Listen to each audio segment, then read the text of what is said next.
We are the Anderson County cheerleaders here at ORUD warming up for tonight's big game. Everybody yell, Y-E-L-L, Y-E-L-L. Everybody yell, say Mavericks, Mavericks. Y-E-L-L, Y-E-L-L. Everybody yell, say Mavericks, Mavericks.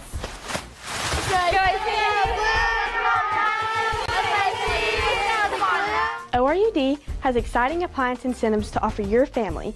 Buy appliances and get rewarded. It's as simple as that.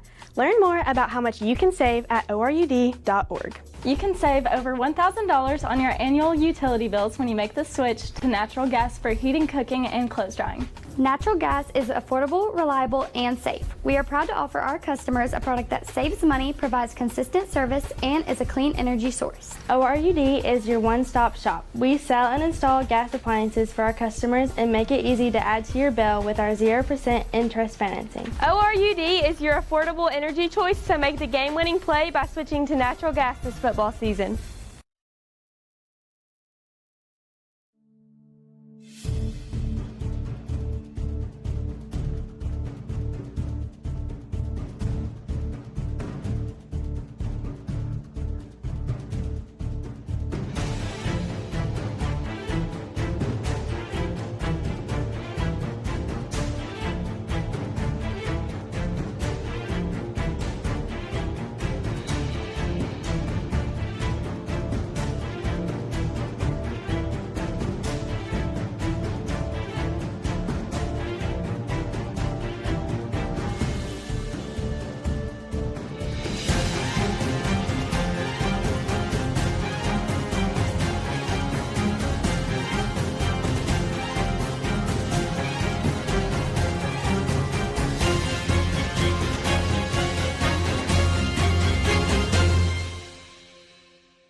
My bad, yeah.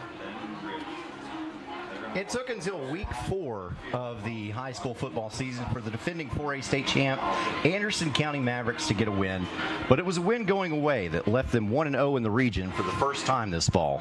AC will look to have a winning streak, but more important than that, it will look to be 2-0 in the region as it chases its 7th region championship in a row. Standing in the way of that is Seymour. The Eagles are still looking for the first win of the season. These two teams met in the first round of the playoffs last season, and Anderson County got the 55-6 victory. But this isn't the AC of last year. It does seem, however, that the Mavericks got some things figured out in a blowout win last week against Fulton, and we'll get to see tonight if that's true, because if it's not, the Eagles will not be looking to take it easy. I thank you. We'll see what happens on this week's edition of the OEB Law Game of the Week. Day or night, 24/7, someone will be there to answer and give you a free consultation and get to work on your case immediately. Call 865-546-1111 or visit the website full of helpful information, reckontoacheck.com. That's OEB Law. I'm Aaron Harvey, joined by my not basic but basest colleague, Coach Dan Shoemaker. Coach, that wasn't a great Fulton team that Anderson County whacked last week, but it was still a very impressive victory for a team hungry for a win. Yes, it was, Aaron. It was a really good team win. And you kind of look at the stats and see how things came together. And as you put your team together as a coach, you figure out the particulars of what's going to function. And the Mavericks kept working. They kept chipping at that rock, and finally last week that rock broke, And so I think they were able to get on track. Tonight's going to tell us a lot about the next steps. That's Dan Shoemaker, and like always before kickoff, we bring you the Elaine Walden of East Tennessee Properties pregame show. Elaine is almost 7 years into the business and is a multi-million-dollar producer year in and year out. If you've got a home to sell or you're looking to purchase a home, give Elaine a call or text at 423-619-6748. That's Elaine Walden of East Tennessee Properties, and she's bringing you the pregame show. And preview we will, not only tonight's game, but other games around the area as well when we get back to the OEB Law Game of the Week. Football is back, and OEB Law is excited for a season full of big hits, perfect plays, and those nail-biting near misses. If If you've been injured, OEB Law will come to your defense and tackle any obstacles blocking you from scoring the full and fair settlement. Call OEB Law 865-546-1111 and turn your red into a check. Evans Mortuary has been serving the needs of families in and around Roane County since 1976. As established members of our hometown community, we understand the security of dealing with people you know you can trust. We build our reputation on this trust. The Evans family appreciates the confidence the community has expressed in us over the years and will constantly strive to earn that favor. Evans Mortuary, 805 North Gateway. Patterson's Appliances has been helping families like yours find quality home appliances from trusted brands including Whirlpool, Maytag, and KitchenAid for over 55 years. Our knowledgeable appliance specialists know how to outfit your kitchen or laundry room with the right appliances to meet your needs. We service what we sell with our own in-house factory-trained service technicians, and for the DIYers, our parts department is always ready to help customers find the appliance parts they need.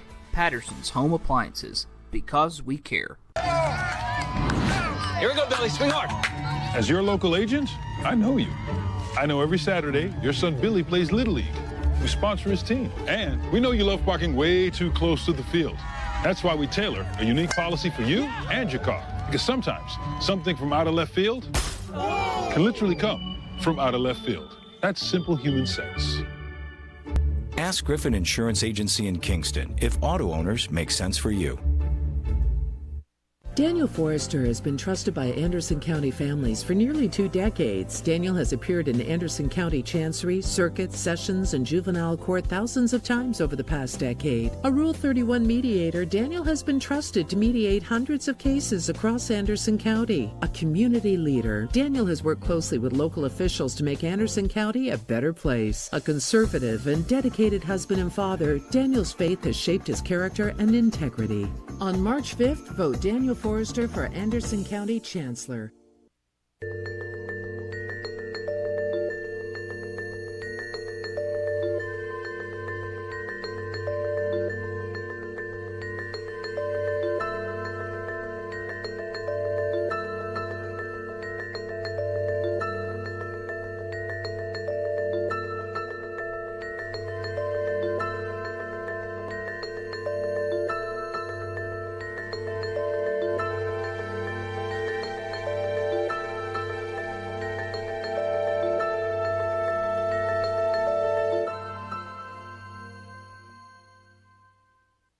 Welcome back to the Elaine Walden of East Tennessee Properties pregame show. Elaine does business for nearly all of East Tennessee, but especially in Anderson, Blount, Cumberland, Loudoun, McMinn, Monroe, Morgan, and Scott counties.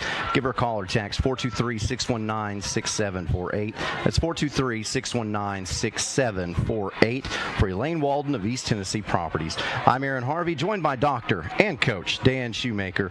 Let's talk about the rivalry Thursday game last night, which saw Clinton take on Powell. We'd already had a chance to see Powell this season, and we'll see Clinton next week against Oak Ridge. And I know the Dragons will be looking to put 4 quarters together in that rivalry, because last night Powell quickly capitalized on 2 turnovers, and it was 21-0 early in the second quarter. Another turnover in the second half, and Powell ran away with it, pun intended, because nearly all of Matt Lowe's offensive production came on the ground. Final score 45-27. Yeah, we saw Powell week 1 against Anderson County. Last night they looked much more locked in. Wheeler and that big offensive line were able to dominate Clinton up front, a smaller defensive front. And for me, that and the turnovers were the difference in that ball game last night. Connor Wheeler's got some wheels. 5'9", 175 pounds, already over 800 yards rushing on the season as they are through 5 games. As I mentioned, Clinton will host Oak Ridge next week, and we'll be there for that one, and it should be a lot of fun. But speaking of Oak Ridge, the Wildcats are in McMinn County tonight to take on the Cherokees, who scored a 2-2 record. But don't let those 2 losses fool you, as they're to Bradley Central, which beat Maryville a couple weeks ago, and Cleveland, which more than doubled Farragut's score in a 43-21 victory last week.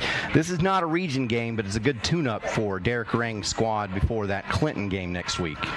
You know, Aaron, I've never been to an Oak Ridge Clinton ball game. I'm looking forward to that one too, just like tonight.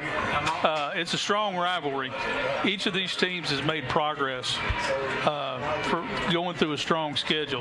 But McMinn County will be a good test and a tune-up for Oak Ridge. But I think the Wildcats are going to come out on top in that one. I think the best game that we had last year was that Oak Ridge Clinton game, as Clinton was down, but they were driving late in that game and came up just inches short on 4th down and turned the ball over on downs to stop their drive, and Oak Ridge went on to win it. So if that game is anything this season like it was last season, we're in for a treat next week. We mentioned Maryville earlier. Those Rebels lost to the West Rebels last week and have a losing streak for the first time since the first year of this millennium. Tonight, the School of Spurrier is in Blount County looking to tack on that 3rd loss, but I don't see Maryville losing this one tonight to Science Hill. I think it's going to be a good barometer to figure out where Maryville's head is at. You know, losing 2 games to a team that's not really used to dealing with that kind of adversity, you're going to find out a lot about Maryville tonight. I don't think they're panicked over there. I see them getting back on track as well, but they need to put those losses behind them and focus on this week and not dwell on the past. We're at Anderson County. Seymour is in town, and kickoff is about 20 minutes away. So we'll preview a couple of more games going on around the area, and then, of course, we will preview tonight's game between Anderson County and Seymour when we get back to the Elaine Walden of East Tennessee Properties pregame show. 1952. That's the year Hammers opened the first store in East Tennessee. Now there are 5 stores, and there's always something new. Like in Hammers' popular ladies' boutique department, you'll find the lowest price possible on new arrivals every week. Find similar deals in the men's department and the expanded rug department. Plus, special purchases always offer surprise savings. You never know what you'll find next at Hammers.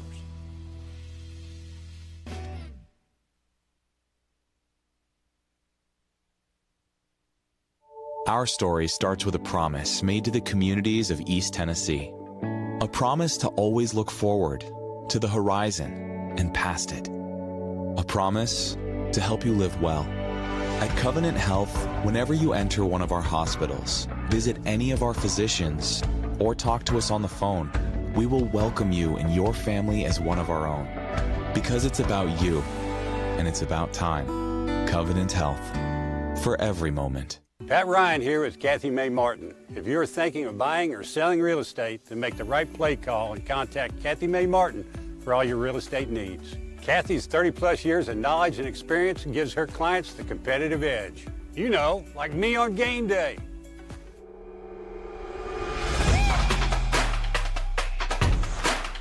Kick is up and it's good. Kathy Mae Martin for all your real estate needs. On-Site Care in Kingston is accepting new patients. Nurse practitioner Candace Templeton has over 25 years of healthcare experience in offering management of chronic care conditions. On-Site Care offers free sports physicals for established patients. Plus, On-Site Care offers hormone replacement therapy with compounded pellets. And now On-Site Care welcomes Darren Wright, a board-certified family nurse practitioner who will be accepting new patients. Call 865-285-9588 to schedule an appointment at On-Site Care. A college degree can't be earned in just one. Doing our best together, just one day at a time. From getting a great start with your Roan State Success Coach to learning together in the classroom, accessing free tutoring in the Learning Center, and working one-on-one with your instructors. Together, we succeed, one day at a time. Oh, and free tuition helps. So apply at roanstate.edu now, and let's succeed. Together. Innovation is what allowed us to reach for the stars. And now, to reach for the ignition without changing your oil for what feels like forever. Introducing Oil Guard, a Ferris exclusive.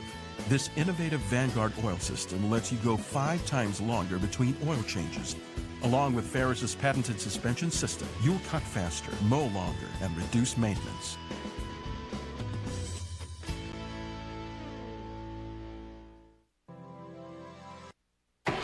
And welcome back to the Elaine Walden of East Tennessee Properties pregame show. Elaine does millions of dollars of real estate business a year for a reason. She's great at what she does, and she leaves her clients satisfied. Let her take care of your real estate needs. Give her a call at 423-619-6748.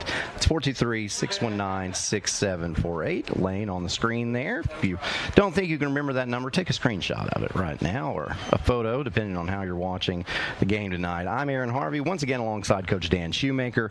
You know, Oliver Springs and Oakdale engaged in what was thrilling for 3 quarters. Going into that final period, OS held a 27-26 lead. Coming out of that final period, though, the Bobcats had run away with a 54-26 win. Tonight, Rockwood visits the Tri-County area for a cat fight, and it should be a good one. Yeah, I think this game will be a comparison of styles. Oliver Springs, of course, is going to run their spread offense, and Rockwood's going to run the wing tee. John Webb's a wing tee guy. If Oliver Springs can contain the run, they've got a good shot.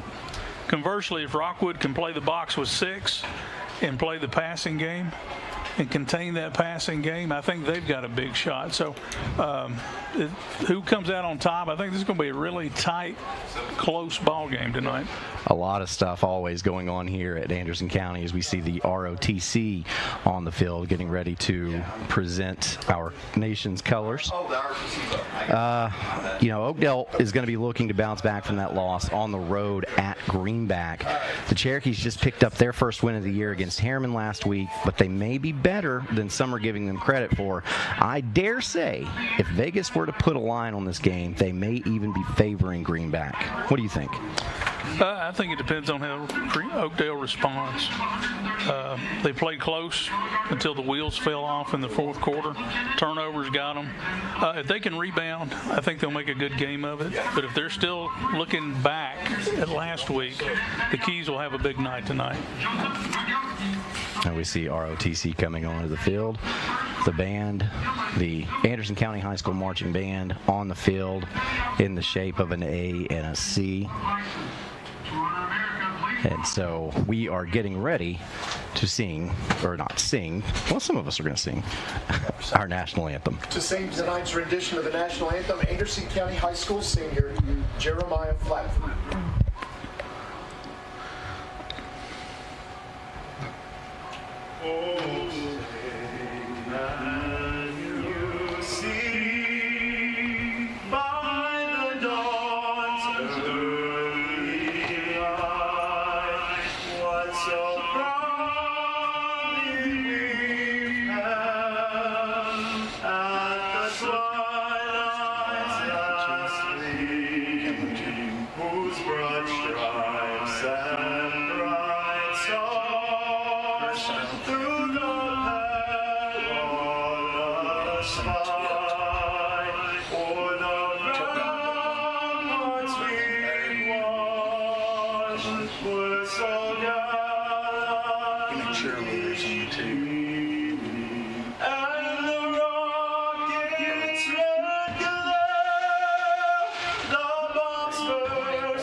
National anthem performed tonight, and that tells you that it is just about football time here. I'm looking at the clock. It says we've got 12 minutes until kickoff.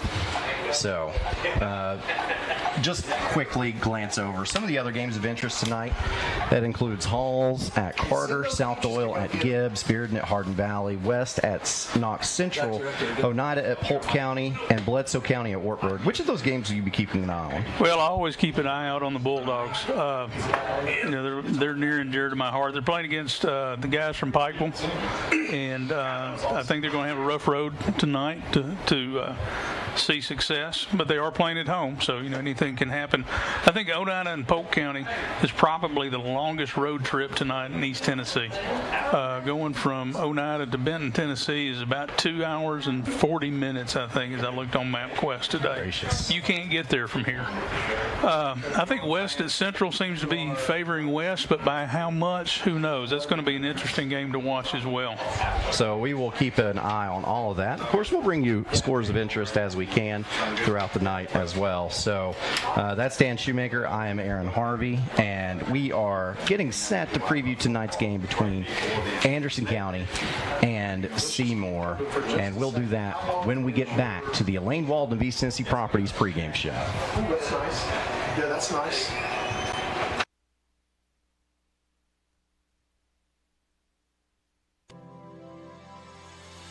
Summer's not over yet. At Ray Varner Ford in Clinton, we offer a wide selection of vehicles to help you reel in every last drop of the season. 2023 Ford Escape Panoramic Roof, $34,740. 2023 Ford Explorer XLT 4-wheel drive, $46,915. A 2023 F-150 Super Cab 4x4, $46,938. Local you trust, summertime fun you can afford. Ray Varner Ford, your East Tennessee Ford dealership.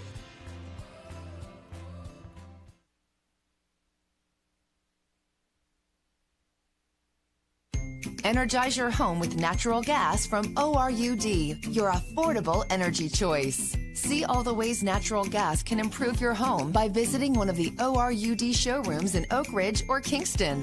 New gas appliances run more efficiently. They provide hot water when you need it, precise heat control for cooking, and can dry clothes in about half the time. Comfort you can feel. Savings you can use. ORUD Natural Gas. Football is back, and OEB Law is excited for a season full of big hits and those nail-biting near misses. If you've been injured, OEB Law will come to your defense. Call OEB Law and turn your wreck into a check. Football is back, and OEB Law is excited for a season full of big hits, perfect plays, and those nail-biting near misses. If you've been injured, OEB Law will come to your defense and tackle any obstacle blocking you from scoring a full and fair settlement. Call OEB Law 865-546-1111 and turn your wreck into a check. Evans Mortuary has been serving the needs of families in and around Roane County since 1976. As established members of our hometown community, we understand the security of dealing with people you know you can trust. We build our reputation on this trust.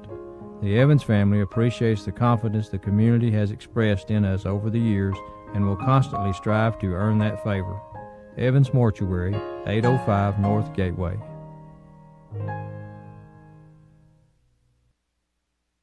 And welcome back to the Elaine Walden of East Tennessee Properties pregame show. Elaine has around 7 years and millions of dollars in sales of experience in real estate, and she can help you buy or sell your home today. She serves most of all of East Tennessee, and she's standing by ready to serve you. Give her a call or text at 423-619-6748. That's 619-6748 for Elaine Walden of East Tennessee Properties. I'm Aaron Harvey with Coach Dan Shoemaker, and kickoff just minutes away for tonight's game between Seymour and Anderson County. It wasn't exactly the start that AC probably hoped for, but Coach Davey Gillums had to replace a huge senior class that was loaded in talent. A transfer came in to play quarterback and try to fill the void left by Walker Martinez. That transfer has done a pretty good job so far, as Isaiah Hall leads East Tennessee in passing yards and is third in all of Tennessee, according to reported stats. He's got 1,132 yards through 4 games, which is 283 per game, and that's against some pretty stiff competition. Absolutely. They played a really tough entry non-conference schedule to get ready for the conference run that they're getting ready to make. Any team, though, Aaron, is like a jigsaw puzzle. You got to figure out where the pieces actually fit, and seeing those pieces come together sometimes takes a little more time. Now, Zay Hall was not really available for spring practice, so the learning curve's been a little steeper over the summer. But, they have figured some things out, and the pieces have come together. I think we'll see big numbers offensively for the Mavs tonight. This is the third year in a row these two teams will have met, and only the fourth time in history, as the previous 2 years saw these two go at it in the first round of the playoffs. We mentioned that last year AC won 55-6, while the year before that the Mavericks got the 39-21 victory. It may be a new region matchup, but it's not like the programs don't know each other. Do you think familiarity will play a part in this game at all? Yeah, I think it will. I think being a district matchup makes this game mean just a little bit more this year than, say, in years past. And that gives each team a little bit more something to play for. Like we saw Midway at Rockwood a couple of weeks ago. Those two teams were very familiar too, but the matchup will mean more tonight to these guys because it's a step to get to the next part, which is the playoffs. The region, where you're going to end up in the region and where those playoffs are going to fall out. So, yeah, I think this game will actually mean a little more this year. This is your first game seeing Anderson County at Anderson County, correct? Absolutely, yeah. You are in for a spectacle. As you can already see, the team lining up to come out of the barn there. They've got a big sign up. The cheerleaders are holding up. Fireworks taking off right now.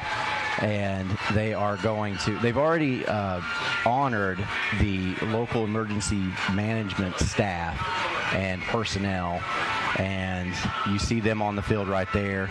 But also, of course, they are honoring 9/11, which took place Monday. How long ago? 2001 to 2023. That's 22 years. 22 years ago. Monday. Yes. And so the Anderson County Mavericks run through a sign saying they will never forget 9/11. Toby Keith playing in the background. It doesn't get much more patriotic than any of that. Flag on the Jumbotron. Yeah, this is a big deal. So Seymour's been outscored this season 176-41.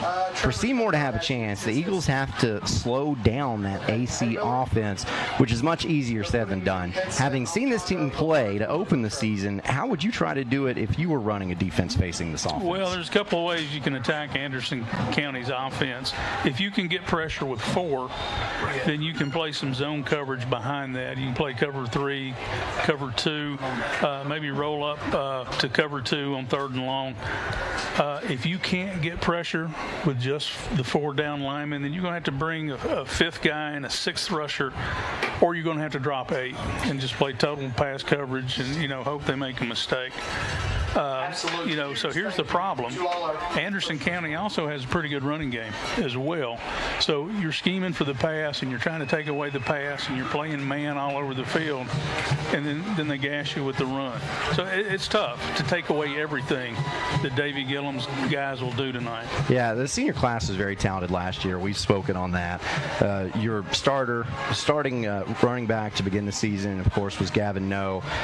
He got a little hampered, and so Nick Moog came in and took a bulk of those carries last season. They had Nick Moog and Gavin No on the same team last year, and so Moog, very experienced, steps into the starting role this season, and so you better not have to drop 8 or you're going to be in trouble. Exactly. So, it's always tough. It's always tough to try to take away everything. So you try to study down and distance tendencies. You try to study what are they doing in different parts of the field, and then that's how you make your calls. But it's tough. It's really tough to do that. I thought I was getting a fist bump there from Tim Elrod. He was just showing me the state championship ring. That is. Looks like that. We got one of them. That is awesome. It's like a hubcap. It feels like I've seen a ghost because we've not seen Elrod this year, and so I figured he'd probably be here tonight though at Anderson County. This is his team of choice. So we are at that point in time now. Oh, one thing I want to mention, the emergency response team that's on the field got honored in front of everybody. The entire Anderson County roster came by and shook their hands. That's classy. I like that a lot. Man. That's classy. So now it's time for our favorite new segment of the year, and that is Dr. Dan's Do's and Don'ts. And you'll tell us what both teams need to do and what not to do in this game today. I think it's real simple for Seymour. The dues, the first set of dues, get the offense on schedule. Do what you're going to do on offense and try to keep the defense for Anderson County off balance. Number two, I think Seymour needs to keep a lid on the defense to get to the next snap. Don't give up the big play for the touchdown. Make sure you keep a lid on those things. Now, the don'ts for Seymour, I think these are huge. Number one, don't turn the ball over. You've got to make each possession count. Number two, don't get behind the chains, okay? Make sure that you stay on schedule. And number three, none of those mental mistakes, none of those unforced errors that teams sometimes make. And then for Anderson County. For Anderson County, number one, get on dues, get on track early, work your game, play, do what you do well. Number two, play great defense. Three, finish the game. Don't let Seymour hang around. Make sure you get this thing finished. Now the don'ts, real simple. Don't turn the ball over. Don't let Seymour hang around, and avoid those pre-snap penalties. The offsides, the false starts, the illegal motion or whatever. Make sure that you're not giving away free yardage. So that is Dr. Dan's do's and don'ts. Anderson County is going to have the ball to start this game, so we'll get to see that offense, and we'll get to see if Seymour's coaching staff agrees with your strategies to try to get at this team. But with a strong passing attack and a strong running game, it's going to be difficult for really any team that Anderson County plays this season to hold them up. And especially now, it seems like they've got that new quarterback that's come in, and it seems like you called it a jigsaw puzzle. It seems like it's really coming together now, and they're getting it figured out. Well, they're hitting their mid-season stride. This is where you want your team to be. If you're Davy Gillum, you want them primed and ready to go for this stretch run. I made the prediction last week that they're going to break off about 5 or 6 wins in this stretch, and I truly believe that. So we'll see how this goes. All right, as we line up for our kickoff, which is brought to you by Daniel Forrester. Mr. Forrester is running for Chancellor, and he told me what a Chancellor was last time we had Anderson County stop by, and we talked to him at halftime. I don't remember what it was, though, but I know it's important, and he's running for it. So this is your Daniel Forrester for Chancellor kickoff, as Seymour will be kicking right to left to Anderson County. And for Seymour, it is Bennett Kane. This is a short kick that will take a bounce off the turf, and it is returnable. Oh, nice return. Taken by Xavion James, rather. Xavion James. Anderson County will and James gets the ball up to the 42-yard line. The 42 looks like. He had a nice little seam right there as he caught it on the first hop. I thought he was going to break that one. That was a nice game-saving tackle right there. So Hammers 1st and 10 for Anderson County. You worry catching the ball off of a hop like that. Absolutely. It worked out for Xavier James. Now Seymour's one high in the secondary there, one high safeties right there. So this is probably a pass. Isaiah Hall right there gets it, and it is wide open into Seymour territory, and still on his feet, heading towards the end zone is Trent Strickland. Touchdown. Did he get in? He did. Touchdown, Anderson County. 21 seconds into this ball game. For a 58-yard first strike, touchdown, Anderson County. I talked about keeping the top on the defense right there. Anderson County just blew the top off. 58 yards, that's a big-time play right there. And Strickland was wide open. Josh Valero on to attempt the extra point for the Mavericks. Anderson County, number 10, Josh Valero. Reese Russell to hold. There's a snap. It's low. It's bobbled. And it is blocked. So it is no good. So Anderson County cannot handle, it's a bad snap, they can't handle it, and the extra point is blocked. But you've got a new score here already. It's Anderson County 6, Seymour nothing on your OEB Law Game of the Week. Football is back, and OEB Law is excited for a season full of big hits, perfect plays, and those nail-biting near misses. If you've been injured, OEB Law will come to your defense and tackle any obstacles blocking you from scoring the full and fair settlement. Call OEB Law 865-546-1111 and turn your wreck into a check. And back at the OEB Law Game of the Week, Karen Harvey, Dan Shoemaker with you as Anderson County goes up 21 seconds into this game, 6-0, as we get set for another Daniel Forrester for Chancellor kickoff. Number 21, Tyler Radcliffe. And it's Tyler Radcliffe on the kickoff duties No wonder dog. for Anderson County. Guys, can we get numbers on the two kickers? Carson Vines and Zion Rocket back deep to receive for Seymour. Vines is a senior, but no, so is Rocket. And this one's taken by Vines. At the 3. And Vines has some room up the left part of the sideline. Still on his feet, and a flag does come out as Rocket is taken down at the... Carson Vines brought down by... I'm sorry, that is Vines taken down at the 45-yard line. We got a flag at the 41 and one at about the 18, 19. And that is a block in the back. Is that a flag or is that a piece of paper? They're going to call that a holding, but I thought I saw a block in the back. And I think you see a piece of paper. Okay. So a great return by Carson Vines is going to be negated by a holding penalty.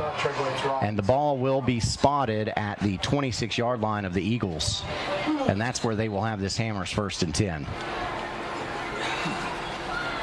They talking with Coach Clark. They like to run some two-back spread shotgun, so it looks like that's what they're lined up in now. So two-back. Blake Johnson, the quarterback. Handoff inside. And still on his feet. Good pickup right there for Ryan Gibson. Nice run. By number 24, Ryan. And Gibson, just a sophomore on this team. 14, Mr. Evan Hyatt. A good pickup that time. Brings up Will second down and 1. leave them with just a second and inches. Yeah, Coach Clark bragged on this young man this week when we talked. Just a sophomore, but really stepping up to be a part of the ball club. And now they're going to call this a Hammers 1st and 10. They're going to say he got enough. Ah, okay. So a good pickup on first down for Seymour. They get 10 yards, and they will have a Hammers 1st and 10. That's got them on schedule, all right.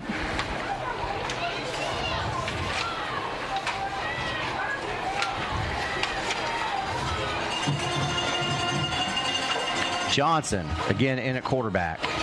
Handoff again goes to Gibson, and Gibson gets another good pickup of about 4 yards. Yeah, he's brought down by number 52, Eli Nelson. They're getting some good push up inside. This is ridiculous. Now they're going to give him 5 yards, and that'll bring up a 2nd and 5. 2nd and 5. You know, we talked about staying on schedule, getting started early. Seymour seems to be moving the ball fairly well. And I like how they weren't rattled after Anderson County scores on the very first play. Seymour's ready to go. They're not intimidated at all. No. Johnson fakes the handoff. Now he's going to pitch it out to Rocket. And this will be enough for another Hammers 1st and 10 as Seymour gets into Anderson County territory. Nice little option play right there. The back crosses in front, quarterback pulls, brings it out, pitches, gets the pitch man up the alley just a little bit. Nice play. Whatever you got. So Hammers 1st and 10 again for Seymour. And I'm also worried these first responders are going to block the lines out.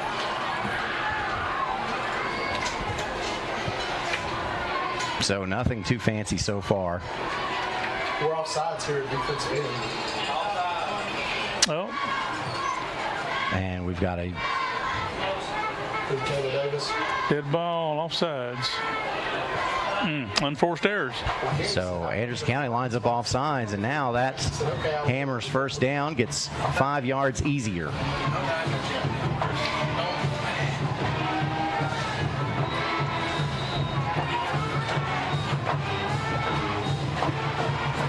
Now that you said typically you don't line up and run the same play call, so Seymour. Yeah, they came back to the huddle. So changed it up. It looks like same formation, however. We may see the same play, but you know. Johnson hands off to Gibson, and Gibson loses yards. Loses all the way back close to the original line of scrimmage. They're going to say that's a loss of 3. Yeah, gave him forward progress to the 3. But there was just nothing inside right there. Anderson County shut that one down. So 2nd and 8, it'd be interesting to see the play call here, if they try to bring it outside or they try to throw off a play action. So that 5-yard head start is good for Seymour in that case, as they lose 3 afterwards. Johnson moves Gibson from his left to his right, and now it looks like we've got a miscommunication. Yeah, confusion right there. As it looked like Gibson and Johnson were running different plays, and another loss will bring up 3rd and 9. Yeah, they moved the fullback basically from left to right, which changes the strength and the angles that you might call right there. But the confusion on the play really made it tough to get any movement. Yeah, you saw Ryan Gibson run into his quarterback. Let's go, let's go. Now Seymour getting the play from the sideline. There's 3 seconds on the play clock. They're going to have to take a timeout. That's exactly what they'll do. And this timeout brought to you by Patterson's Appliances. Timeout. Hiring now for sales, delivery techs, and service techs. Find them on Indeed to apply. Evans Mortuary has been serving the needs of families in and around Roane County since 1976. As established members of our hometown community, we understand the security of dealing with people you know you can trust. We build our reputation on this trust. The Evans family appreciates the confidence the community has expressed in us over the years and will constantly strive to earn that favor. Evans Mortuary, 805 North Gateway.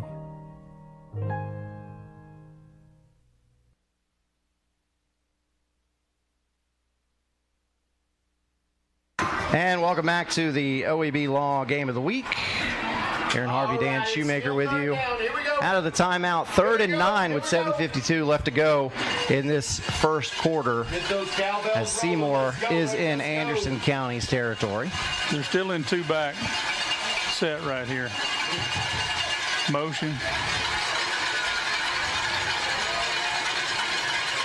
Hall takes a snap, and he's going to throw this time. Looks, he's in trouble. Just gets this one away before he's knocked down, but that pass falls short and incomplete, and that'll bring up 4th and 9. And it looks like Seymour is going to bring in some new personnel, so probably going to punt this one away. Yeah, Anderson County was able to put enough pressure to get him off his spot. He had to move just a little bit, and then that messes the timing up. And a better throw might have been a completion. Deep for the Mavericks, the X-Man. So Bennett Kane on to punt this one away, the place kicker for Seymour. Xavier James on to receive this one, but it's going to take a short bounce, and James is going to pick it up off the second bounce, and he's got a really good return. Nice. Ball out to the Anderson County 26. Now, as a coach, your heart kind of jumps up in your throat. Yeah. You know, but Coach Gibson last year said you got to field the punt. You got to field the punt. Well, he did, and got some positive yardage. So there you go. And now it looked like, especially looking at that Chuck Fleischman replay, it looked like he was, I'm going to leave this one alone. But then it just bounced up kind of perfectly. He was like, I've got to take this, right? Exactly. So now Anderson County will have the Hammers first and 10. Ball spotted at the 27-yard line. Here's Hall. Hall oh my goodness. again finds a wide open receiver, and this is James.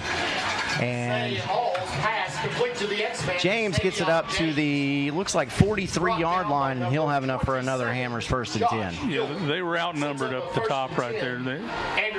AC had trips up top, and they had 2 guys out there, and they needed 3. So quickly to the line, Hall fakes the handoff to Moog, and now he's going deep, and this pass is going to overthrow everyone. And that falls incomplete, and that'll bring up 2nd and 10 for Anderson County. Protection was good. He had enough time. Just, sometimes you overthrow it. Nice routes. I thought the route combination was good. 2 verticals over on that side. So now Anderson County gonna get the play call from the sideline. Hall calls it out.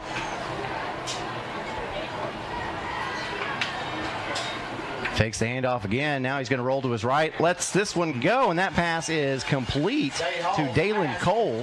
I'm sorry. That's Trent Strickland, the young man who caught the 58-yard touchdown pass to start this game. Yeah, that was just a nice throw and catch. Moved the quarterback off the spot a little bit. Zay Hall rolled to his right, found his target. Nice execution. Hall this time will hand off to Moog. Moog looking for running room over the left tackle, outside the left tackle, and he picks up about Nick Moog 6. With the first carry of the night picks up 5. Yeah, nice run right there. Nice little seam. Jeremy Hall.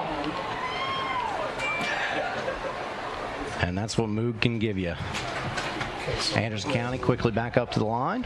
Is that Taylor Davis or 65 at left tackle?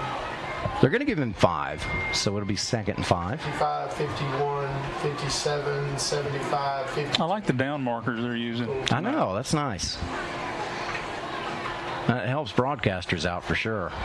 Now Hall on the move. A lot of pressure, but able to escape it and just throws it away. The ball out of bounds will bring up 3rd down and 5. Now in the stat line that'll go as an incompletion, but that was a great throw because he got it out of harm's way, didn't give up the sack, and we get to the next down, 3rd down, and we get to line up again. Yeah, that was good escapability on Zay Hall's part. 3rd and 5. Now, what we were talking about, you can barely see it at the top of your screen there, but on the down marker, it will actually tell you how many yards to go. Digitized. Oh, there we go. So we like it. And here is Moog breaking free. He needed 5. He got more than that. That'll be a Hammers 1st and 10. Setting up an Anderson County 1st and 10. That was a really nice patient run. He gets behind his offensive lineman. They get pushed. Nelson comes off of his block to come down inside to seal up inside. Nice run. Fundamentally nice runs. Ball spotted at the 27-yard line. Oh, okay. Hall sends a man in motion, and this time 2-back power look. Yeah, this time getting the carry. It looks like it's going to be Strickland. Used Moog that time as a fullback. I don't know that they'll be inside, man. They've got to get up. But there is a flag on the play, and it is a holding, so this one's coming back. Yeah. You hate to see that. Negates a good run.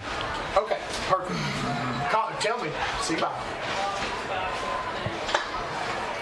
They'll mark it off. That'll be 10 yards from the spot of the foul. Was that holding? And it will be spotted at the the 37-yard line. And 20. And that does bring up a 1st and 20 for Anderson County. Okay. Seymour's going too high in the safeties. Hall. Quick out. Single receiver side. And that pass is complete. That one goes to Dalen Cole. Dalen Cole. So that just gets some of that penalty back. Pickup of 7 will bring up 2nd and 13. Brings up 2nd down and 13.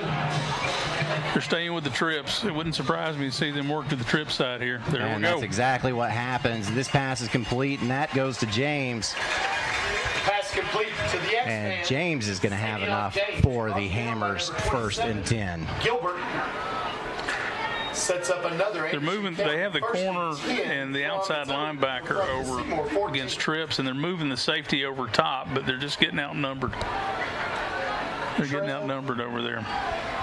Miller, let's keep an eye out for Elijah coming in. So this time, in their parking spot. Going to have 2 backs in the backfield with Hall, 2 wide outs to the right, but one of those in motion, and Moog gets the handoff, and he gets up to the 10-yard line, picks up about 5. Handoff to 18. Again, really nice, patient run. A hard 4, brings up 2nd down and 6. You see the slot man comes into motion to kind of insert into the blocking scheme. Number 15, Miller.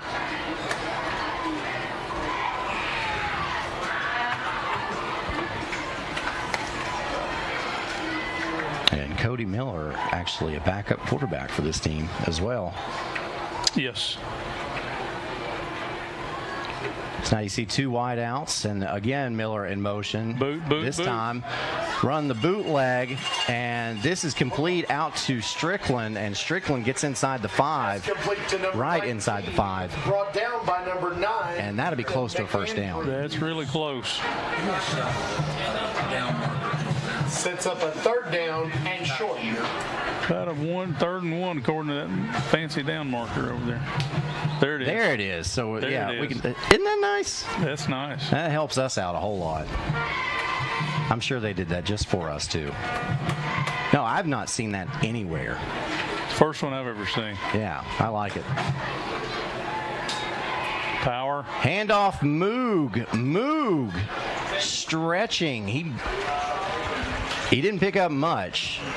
Handoff. It's going to depend on where they spot it. Nick Moog brought down by number 55, Dalton Sellers. Looks like they're going to put it smack dab on the 5, and he might be a couple inches short. We were just talking about the down mark. Yeah. Wow. Okay. And so now in one of these situations, Anderson County's offense operates out of a shotgun. So quarterback sneak is out of the question here.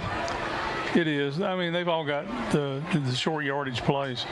Right there. Moog. Just like that one. He's just going to keep it. Instead of getting that couple inches he needed, he's going to get to the end zone for the touchdown, Anderson County.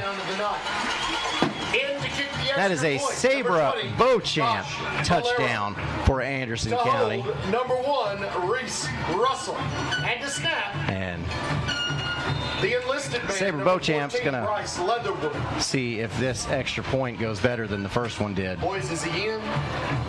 Yeah, I think he was in. Okay, that's kind of what I figured. Josh Valero in to kick the extra point. This one is good. So now with 2:17 left to go in the first quarter, Anderson County puts up 7 more points. They lead it now 13-0 on your OEB Law Game of the Week. Patterson's Appliances has been helping families like yours find quality home appliances from trusted brands including Whirlpool, Maytag, and KitchenAid for over 55 years. Our knowledgeable appliance specialists know how to outfit your kitchen or laundry room with the right appliances to meet your needs. We service what we sell with our own in-house factory-trained service technicians, and for the DIYers, our parts department is always ready to help customers find the appliance parts they need. Patterson's Home Appliances, because we care. And welcome back to the OEB Law Game of the Week. Aaron Harvey, Dan Shoemaker, as we get set for another Daniel Forrester for Chancellor kickoff tonight. Yeah. See, that is paid for by the committee to elect Daniel Forrester Chancellor. Yeah. Chrissy Forrester Treasurer. All right, so in to kick for the Mavericks, number 21, Mr. Tyler Radcliffe. Set to return, Carson Vines and Zion Rocket. And here is that Daniel Forrester kickoff. It's going to be taken at the 2. Oh, nice job, Aiden. Ooh! Nice coverage. Number 34, Hayden Craig. So Carson Vines on the return, and a great form tackle by Hayden Craig. And so now Seymour is going to be backed up. There goes Ella.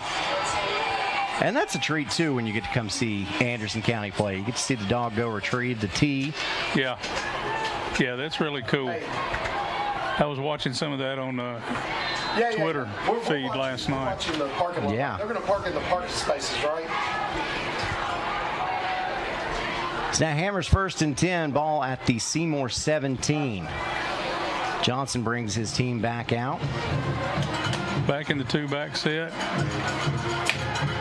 And that's Gibson, who will get the handoff this time. And Gibson picks up, looks like 1. That should bring up 2nd and 9. 24, Ryan Gibson, wrestled down by the cattleman, number 52, Eli Nelson. Yeah, that was a nice design play. Anderson County just played it a little better right there. Block down, kick out the end. True.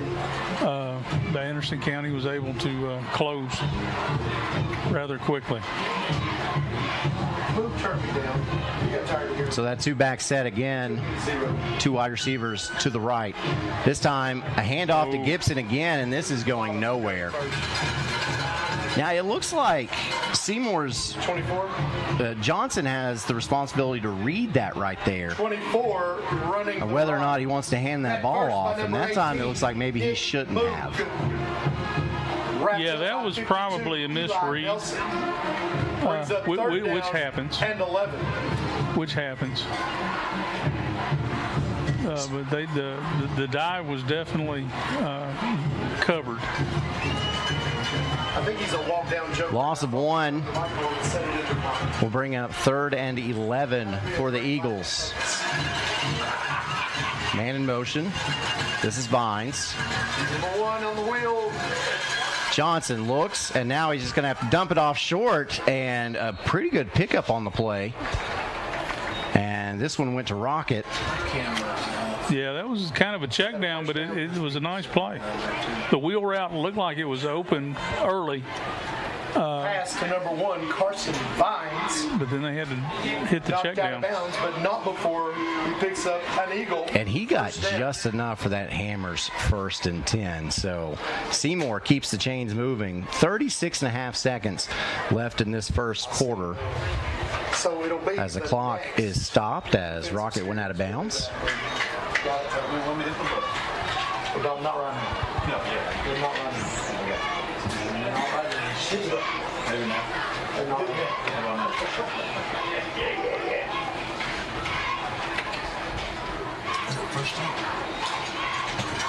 Handoff goes to Gibson. Gibson looking for running room over right guard. Gets up to the 30. Pick up a 3 will bring up 2nd and 7. And that might be the last play of this first quarter. We'll have to see as there are 21 ticks on the clock. 31 on the play clock, so it doesn't matter. I think they're going to get to the quarter. It certainly looks that way. We'll stay with it just in case they decide to throw a timeout in there and be crazy or something. It doesn't look like that's going to be the case. Okay, so there we go. The first quarter expires with Anderson County leading over the Seymour Eagles by a score of 13-0. Seymour will have a 2nd and 7 from the Eagle 30-yard line when we get back to the OEB Law Game of the Week.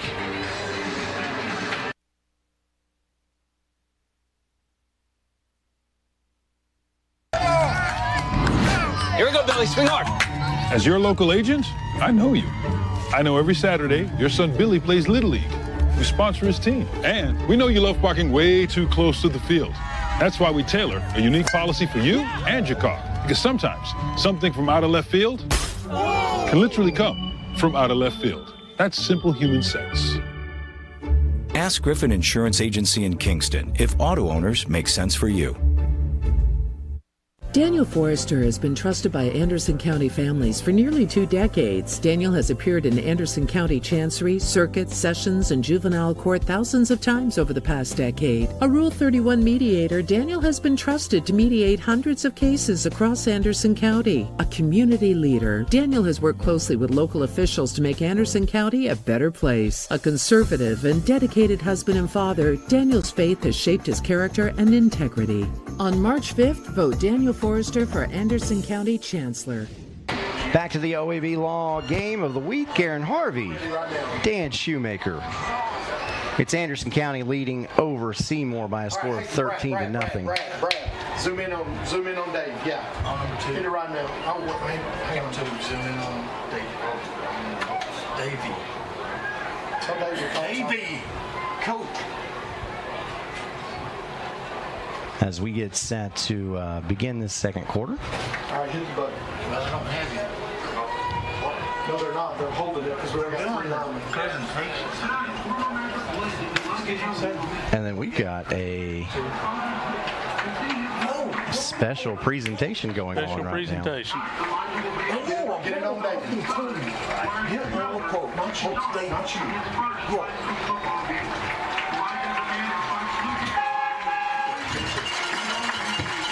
There we go. Chris,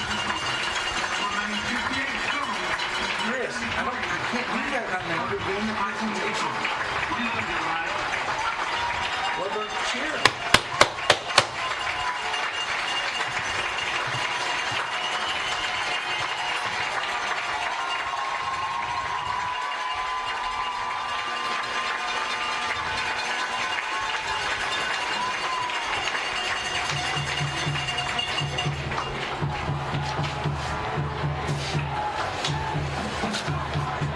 So that's Slade Alley getting to come in for the Anderson County Mavericks.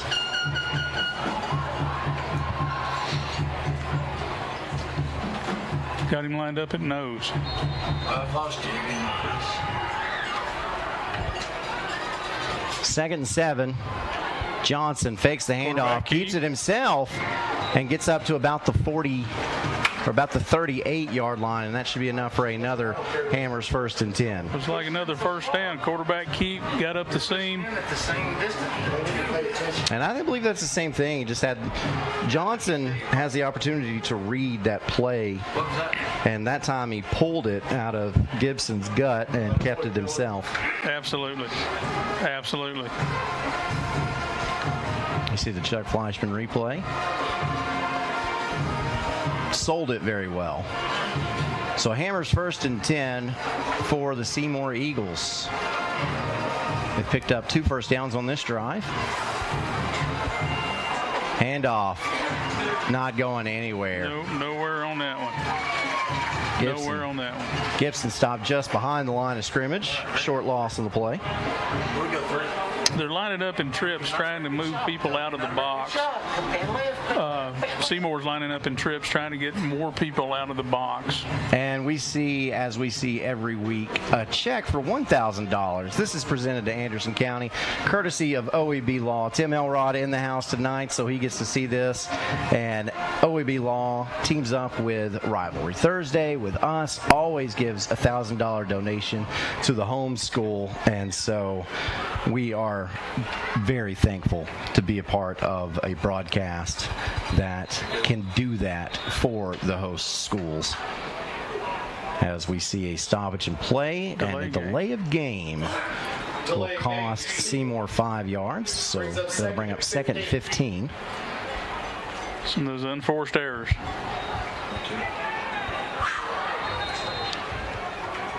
There's somebody in pregame that said they needed to avoid unforced errors.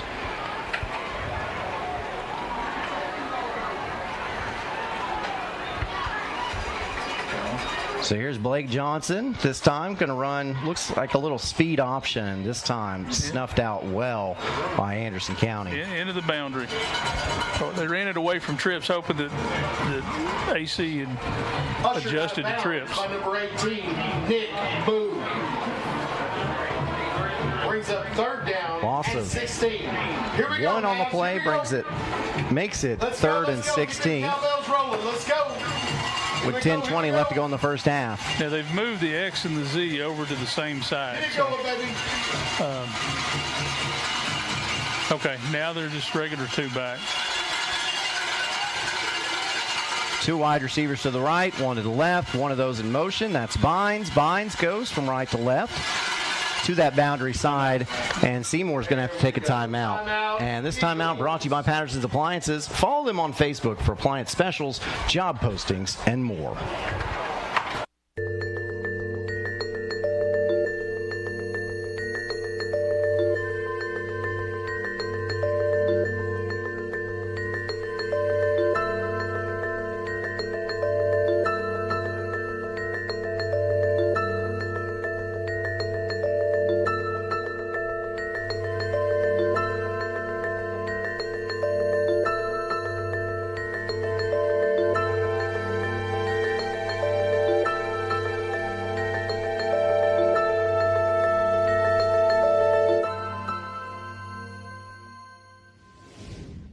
Back at the OEB Law Game of the Week, Aaron Harvey, Dan Shoemaker. Seymour facing a 3rd and 16. Took a timeout there, I guess, to make sure they absolutely get the right play call out there for the team. 3rd and 16 is a tough call. I don't care who you are. So stacked wide receivers on the left. And Johnson drops back to pass and throws this one incomplete. Johnson's pass. There was nobody open.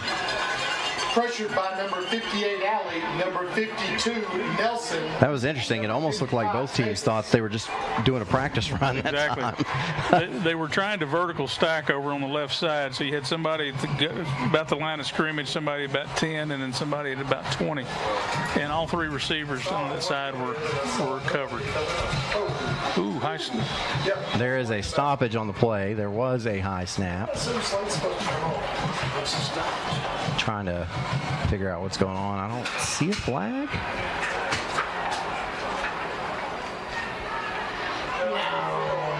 Okay. Substitution violation. Is that what that was? Yeah.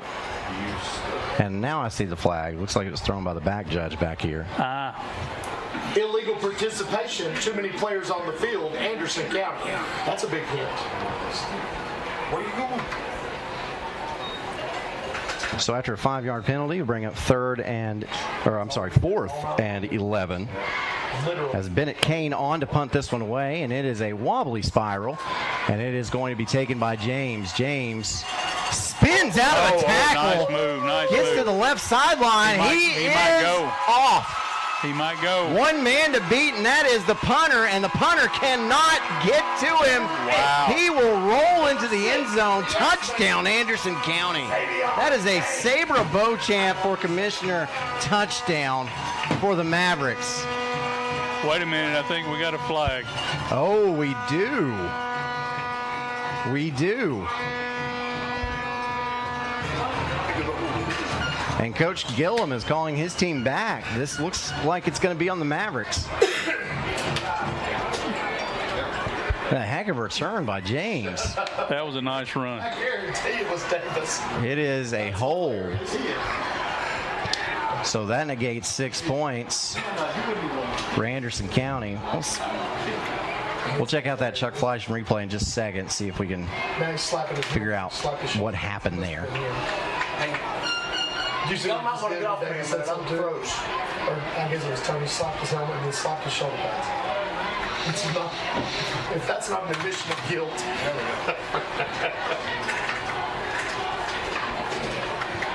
So after that penalty's walked off, AC will have the Hammers 1st and 10 at the 31-yard line. Get off me for a minute. Yeah, he doubles down. It's Vegas. He's doubling down. Zay Hall hands the ball off, and we've got a nice run. That one will go. And it certainly will. That's Waylon LaRue taking it to the house. And that is a 69-yard touchdown run. Nice. And so you had a touchdown that was just there that got called back. But now we get to say again that Sabre Beauchamp, Anderson County Commissioner, has another touchdown. Number 1, hailing from Butternuts, Mr. Reese Russell. And the kicker, Number 20, Mr. Josh Valero. That was a nice run. That was a nice run. It's now on to attempt the extra point. Josh Valero. Snap, set, kick is up. It is good. So now, Anderson County, with 9:37 left to go in the first half, the Mavericks lead over Seymour by a score of 20-0 on your OEB Law Game of the Week. 1952. That's the year Hammers opened the first store in East Tennessee. Now there are 5 stores, and there's always something new. Like in Hammers' popular ladies' boutique department.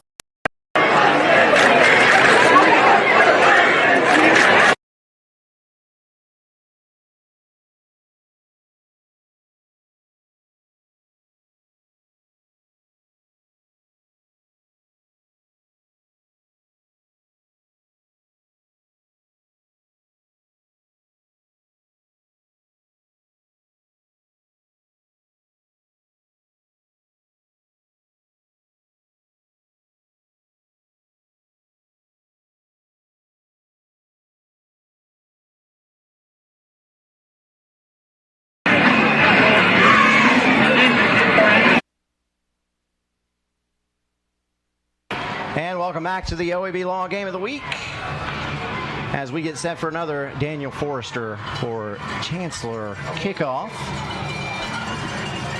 And for Anderson County, this is Tyler Radcliffe.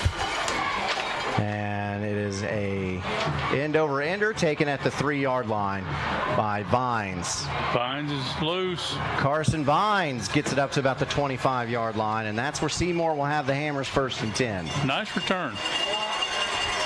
Nothing flashy. You know, you want that guy to get north and south. 6, Ryan McGee. Find a crease and get in it. And sometimes we'll see players, if they get that close to the goal line, they will let the ball go and see if it will go ahead and bounce in. But exactly. You never know how that ball's going to bounce. Sometimes it doesn't bounce in. No, sometimes it just dies right there. So the Hammers 1st and 10, ball spotted at the 26-yard line of the Seymour Eagles. Tight end set for the Eagles. Handoff goes to the quarterback keeper, and the ball is stripped momentarily, but Blake Johnson concentrated to reel that thing back in. It just popped free for a moment. Ball ripped loose. Probably went about 8 feet in the air. Chuck Flashman replay. Boom. Number 18, Mr. Nick Moog. And on the strip that time for Anderson County. Got right back to it. That boy's living right. That's what that was. That's right. That was Taylor Davis stripped that ball away for Anderson County.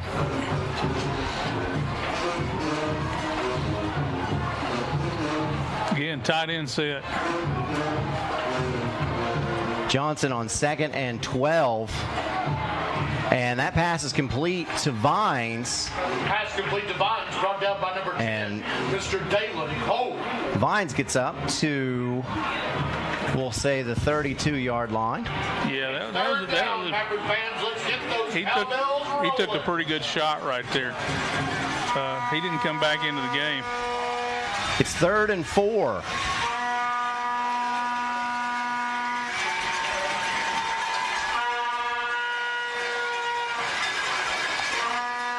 Johnson with Gibson to his right. He's going to hand off to Rocket. Rocket's got some room up the left sideline. And like a rocket, he will score. He's in for the Sabre Bow Champ. Touchdown, Seymour. Wow. He's got some wheels. A run of 67 yards. Wow, he made a nice little cut and then up. Will be 14 Bennett. So Anderson County Commissioner Sabre Beauchamp sponsoring our touchdowns tonight.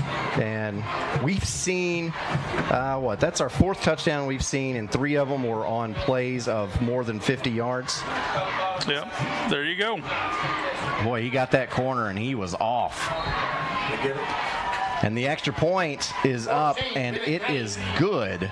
So Seymour cuts Anderson County's lead to 20-7 with 7:52 left to go in the first half of your OEB Law Game of the Week. Our story starts with a promise made to the communities of East Tennessee. A promise to always look forward, to the horizon, and past it. A promise to help you live well. At Covenant Health, whenever you enter one of our hospitals, visit any of our physicians, or talk to us on the phone, we will welcome you and your family as one of our own. Because it's about you, and it's about time. Covenant Health. For every moment. Back to your OEB Law Game of the Week. Aaron Harvey. Coach Dan Shoemaker. Yeah, he's on the 45. And let's see if we can get you some scores of interest. In the second quarter, Oakdale and Greenback tied at 6. Good game going on there. In the second quarter, Coalfield leads over Harriman 14-0. Also in the second quarter, Maryville up on Science Hill 14-0, and West leading Knox Central 20-0. Oh, here's another one. Early in the second quarter, Rockwood leads over Oliver Springs 14-13. Ooh, tight ball game. I knew that was going to be tight. For Anderson County, number 10. So for Seymour, set to kick deep is Bennett Kane. Hey, will you stand next And this is a squibber, and it is jumped on by Waylon LaRue. And so Anderson County will have some pretty good field position. Yeah, that's not bad. I think they didn't want to kick deep, so they decided just to kind of squib it down there and cut out any return. So ball is spotted at the 37-yard line of Anderson County, and that's where the Mavericks will have a Hammers 1st and 10. They got the trip set down here at the bottom. Motion. Handoff goes to Moog. He's running right. Crosses the 40. Does some, wow. That's some good footwork right there on the part of Nick Moog. Yeah, you know, running, bumbling, stumbling, just shuffling in there, man. That was nice. Patient. Nice, patient run. Pickup of 9 will bring up 2nd and 1. So watch this Chuck Fleischman replay. The footwork of Nick Moog here. Yeah, a little jump cut to the outside. Beautiful. So now Anderson County with an H-back to the left. Handoff again goes to Nick Moog, and Moog gets just shy of midfield, and that's enough for a Hammers 1st and 10. Following the blocking of Davis and Hall. So Anderson County on the move again. Yeah, on the ground this time. On the move. On the move. Ryan Gibson. Moog on the move. If history has told us anything, it's that this next play will be a touchdown. Right? All right. It's about time. Hall with Moog to his left. Fakes the handoff. Now he's going to be pressured and chased out to his left. Hall lets this one go. That pass is complete. What a catch. Coming up to grab it for Anderson County is Dalen Cole. Yeah, I want to point out some really intelligent linemen right here. 55, 20. Davis. See how they turned around and backed into those guys like they were boxing them out in basketball to avoid the blindside hit call. That was beautiful. Well coached. Well coached. And, of course, you know what boxing out is from your 1 year as a middle school coach. Oh, yeah, I used to teach that. Here's Hall and the Hammers 1st and 10, and play stopped. What we got? Flag from the line judge. Offsides. Encroachment on the defense. So it is an offsides on Seymour. That'll cost them 5 yards, and Anderson County 5 yards closer to another first down. Ball at the 24-yard line now. If you'll remember, we played Seymour 2 years ago. Gavin did that, and the call still called it blindside block. Just kind of stupid. Here we go. Hall gets the call. 2 wide outs to his right, 1 to his left. Fakes the handoff. Now Hall got a hole. Backstepping. Lets this one go towards the end zone. That pass is incomplete. trying to hit Cole near the end zone, but I believe you are correct that there will be a hold, and there's the call. Yeah, I saw it as it happened. And that's a 10-yard penalty from the spot of the foul, and that foul took place. Yep, you see it right there on that Chuck Flashman replay. No way. No, what I'm saying is they called for, I wouldn't watch the replay. Jim asking. So because that penalty took place in the backfield at the 32-yard line, then you go 10 yards from the 32. From the spot foul, yeah. And so instead of a 1st and 5, it's going to be a 1st and 23? Oh, wait, no. I thought that was a spot foul. Well, apparently not. Apparently not. Okay. Not tonight, anyway.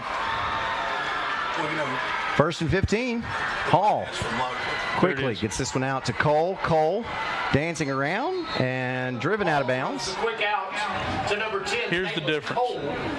If the hold happens across the line of scrimmage, it's a spot foul. 10 yards from the spot. If it's behind the line of scrimmage, it's from the line of scrimmage. Well, there you go. That's my story, and I'm sticking to it. Well, now we know. Now we know. That sounds correct anyway. So you had a 1st and 5 just a second ago after that pickup from Hall to Cole. Now you got a 2nd and 5.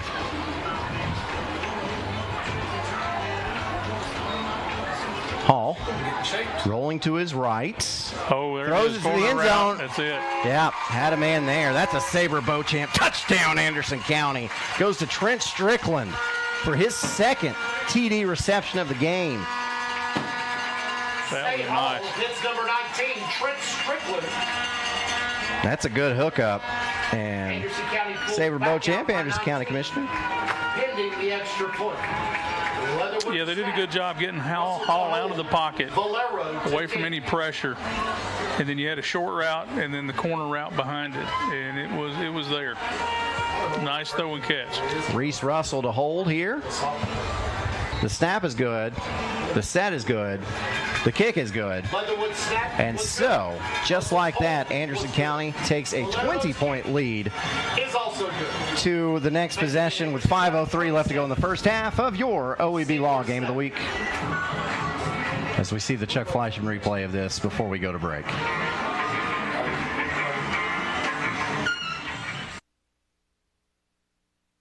Pat Ryan here with Kathy Mae Martin. If you're thinking of buying or selling real estate, then make the right play call and contact Kathy Mae Martin for all your real estate needs. Kathy's 30-plus years of knowledge and experience gives her clients the competitive edge. You know, like me on game day.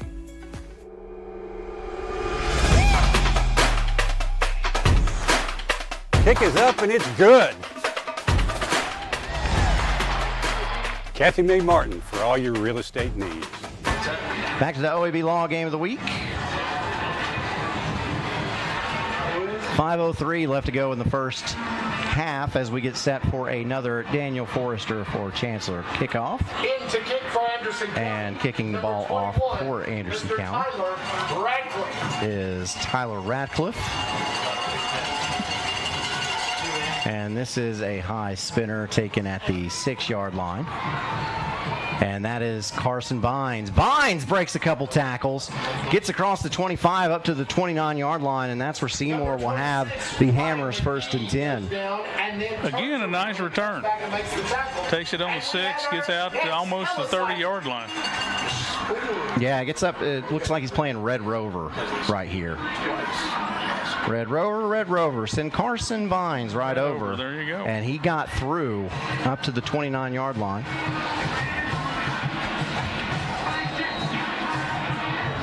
So we'll see the sophomore Blake Johnson come back out for Seymour to lead this offense. I'm sorry, he's a senior. Gibson, the fullback, is the sophomore on this team in that backfield. And it is Gibson getting that handoff. And he'll lose one. That'll bring up 2nd and 11. Ladies and gentlemen, in his first varsity tackle, number 58, Mr. Slade Allen.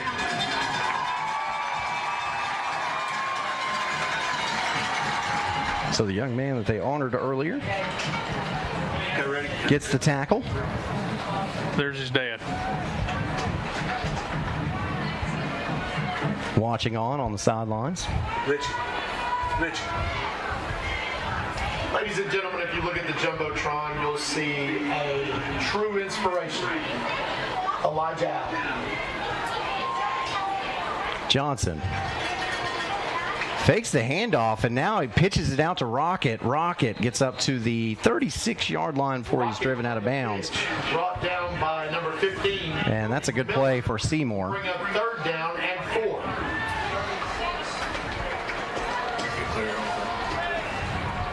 Brought the ball out to the edge, making the end commit to him, then the pitch. Pretty much the whole week.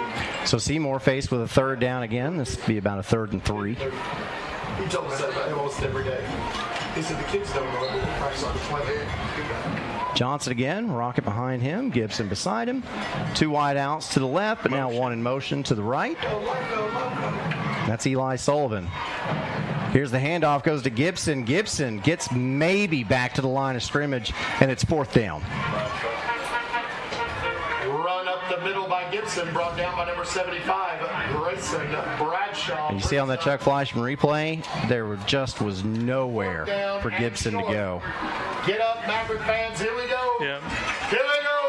And I'm trying to see if maybe a punt team came in for Seymour. It doesn't look like it. I didn't see one.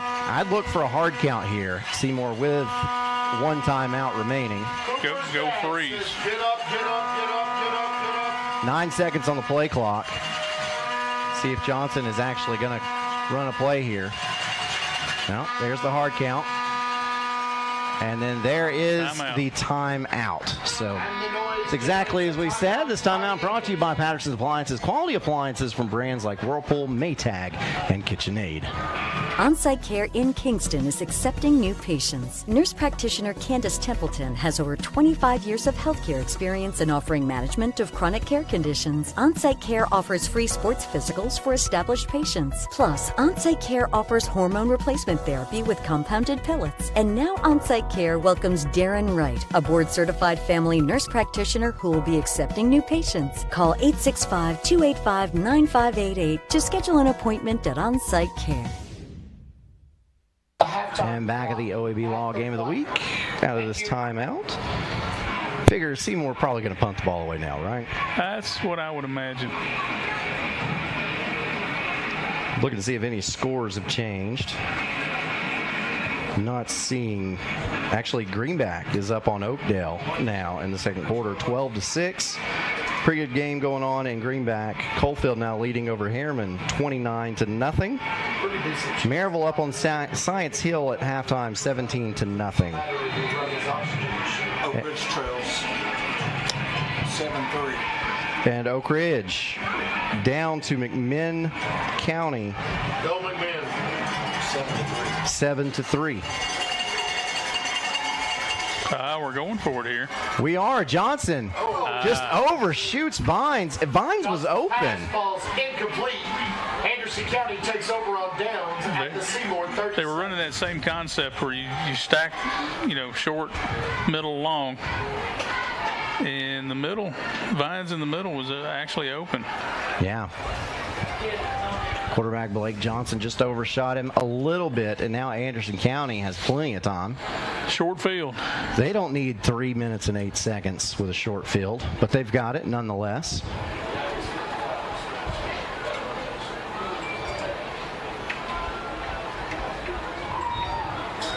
Here is Hall. Nice runs screen. A little bubble screen there, and up to about the 30-yard line for being run out of bounds is Evan Pyatt. Nice little throw and catch. This play is only designed for 5-6 yards. And got about 7. We got about 7. So it's ahead of average. And every now and then you break them for longer. Zay Hall now with trips to his right. Single wide out to the boundary side. That's Dalen Cole. Cole will come in just a couple Came into feet. the number so he can work out. There you go. And that's what happens. It goes to Cole. Cole with some fancy moves. Wow, that was really nice. Gets up to the 5-yard line. The Seymour Eagles were closing in on him, and somehow he got out of a jam. Tonight, if you're wearing Worked it inside. Look at that. Please report to the flag with 15 minutes left to go in the half. Nice run by Cole, back to the line quickly, and a handoff. Goes up the middle to Nick Moog, and Moog runs. Gets about 2 yards. And Isabel 3 yards. and Jackson Hill That'll bring up 2nd and goal. There we go. brings up 2nd down. Nice hard run right there. I give him the 3. Pickup of 2. We'll bring up 2nd and goal from the 3.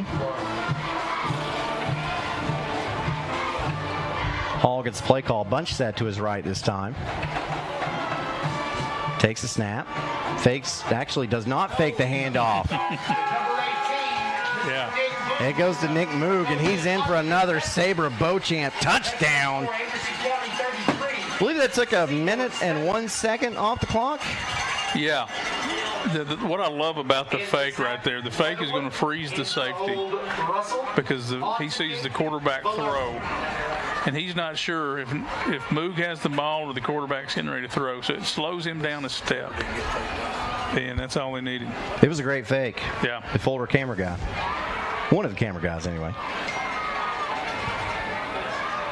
Snap, set, kick on the way, and it is good by Josh Valero.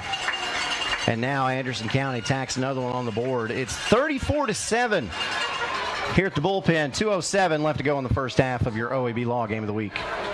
A college degree can't be earned in just one day, but can be achieved by doing our best together, just one day at a time. From getting a great start with your Roan State Success Coach to learning together in the classroom, accessing free tutoring in the Learning Center, and working one-on-one with your instructors. Together, we succeed, one day at a time. Oh, and free tuition helps. So apply at roanstate.edu now, and let's succeed together. Back to your OEB Law Game of the Week. Ooh, as we get set for another Daniel Forrester for Chancellor kickoff. Mr. Forrester getting mentioned quite a bit tonight with all these kickoffs. He's an Anderson County guy, too. Yeah, 41 total points this half. I thought it would be high scoring. That's a good way to put it. So Tyler Radcliffe kicks this one off, Let's and go into the end zone. That one will go in for a touchback as Carson Vines lets that one go, and Seymour will take over with a Hammers 1st and 10 at the 20-yard line. And then here is that Chuck Fleischman replay of that touchdown one more time as Moog shed a tackler on his way to the end zone. I thank Chuck Fleischman, as always, sponsoring our touchdowns, or I'm sorry, our instant replays. And he has been sponsoring those instant replays since I've been a part of this broadcast.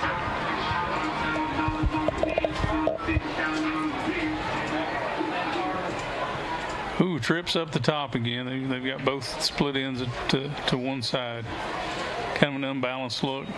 Johnson hands off to Rocket, and Rocket is stopped for no gain at the 20-yard line. Hand off to number 5, Rocket. And Anderson County is going to take a timeout. The Mavericks going to try to get the ball back. Yeah. They want the ball back to get another one. So this timeout brought to you by Patterson's Appliances. Home appliance financing available. Apply online at pattersonsappliances.com.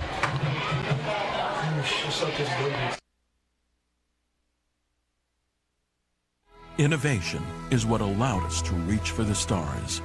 And now, to reach for the ignition without changing your oil for what feels like forever. Introducing Oil Guard, a Ferris exclusive. This innovative Vanguard oil system lets you go 5 times longer between oil changes. Along with Ferris's patented suspension system, you'll cut faster, mow longer, and reduce maintenance.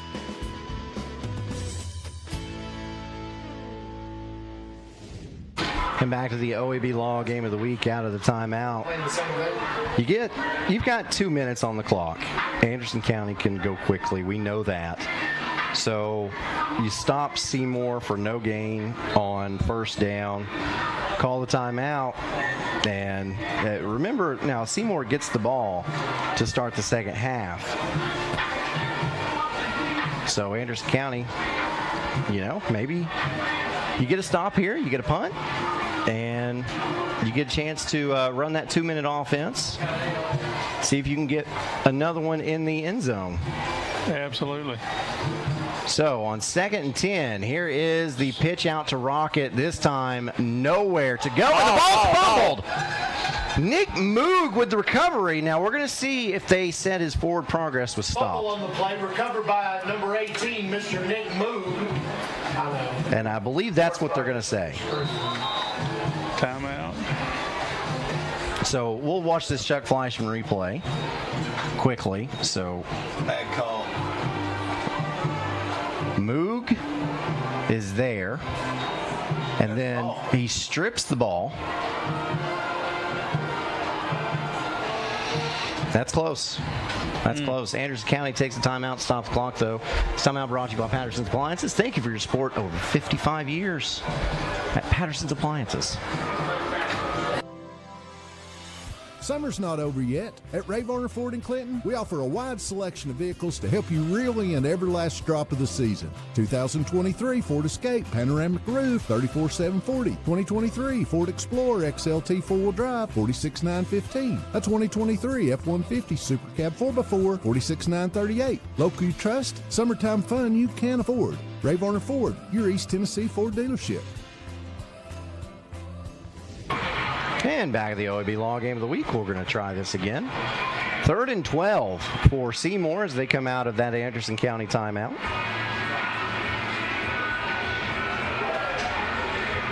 The Mavericks will have one timeout remaining, so if Seymour elects to keep the ball on the ground here, they can force Anderson County to use that final timeout if they don't pick up the first down. Trips into the boundary. And now we've got to stop.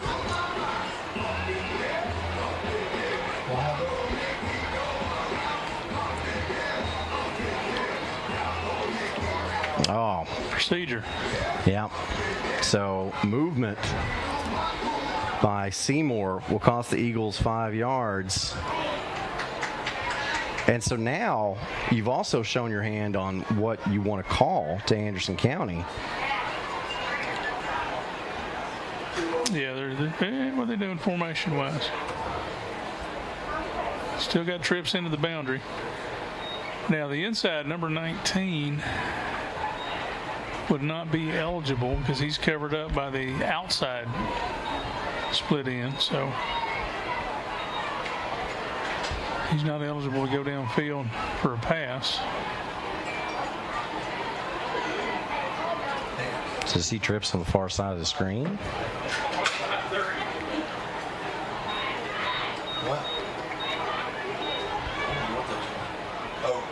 Officials writing something down.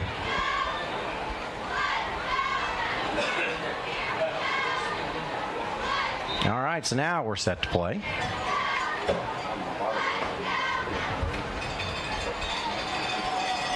Johnson drops back to pass. He's going to let this one fly deep downfield, and that pass is caught.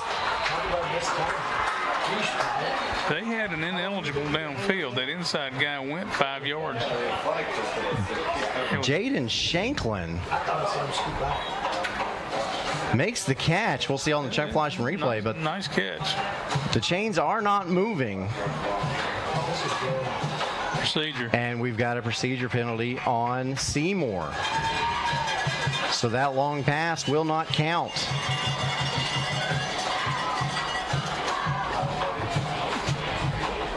Maybe he wasn't on the line of scrimmage, and so that only gave him 6 men on the line of scrimmage. No, that would have been 5 in the backfield. That would make sense. Because the other guy was being back too. Yeah, he was. That would make sense. Yeah. He went 5 or 6 downfield. Because he shouldn't have been downfield if he was covered up. So after that procedure penalty, it's going to bring up, the sticks tell us it's going to be 3rd and 22. This is the third time we've run third down, right? Yes, it is. 2 wide receivers to the right, 1 to the left. And this time Hall is going to fake the pitch on the option, and Hall tries to get outside. A flag comes out, and that's usually an indication of a hold. Hall scrambles around right edge. Holding. So now we're going to have a third down for the fourth time. I guess Anderson County could decline the penalty. Yeah, right there, number 1. It's holding number 5.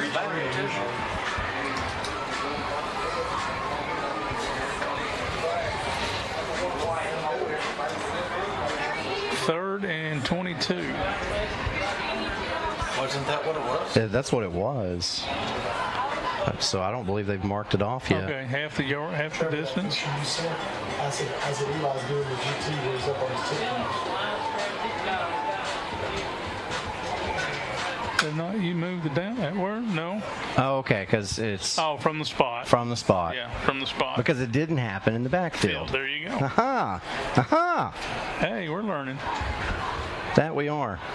And Anderson County is going to take another timeout. So the Mavericks is going to take a timeout, their final of the half. This timeout brought to you by Patterson's Appliances. Visit PattersonAppliances.com and check out the current cash-saving promotions. Energize your home with natural gas from ORUD, your affordable energy choice. See all the ways natural gas can improve your home by visiting one of the ORUD showrooms in Oak Ridge or Kingston. New gas appliances run more efficiently. They provide hot water when you need it, precise heat control for cooking, and can dry clothes in about half the time. Comfort you can feel. Savings you can use. ORUD Natural Gas. So welcome back. We are going to try to get to halftime. Feels like we've been doing that for about 15 minutes now. Yeah, this third down kind of reminds you of the movie Groundhog Day, right? It just goes over and over and over. Is this the fourth or fifth attempt at third down? It's the fifth. All right. So you see the scoring summary there. 21 first downs for Anderson County, 9 for Seymour. They're on track, sure enough.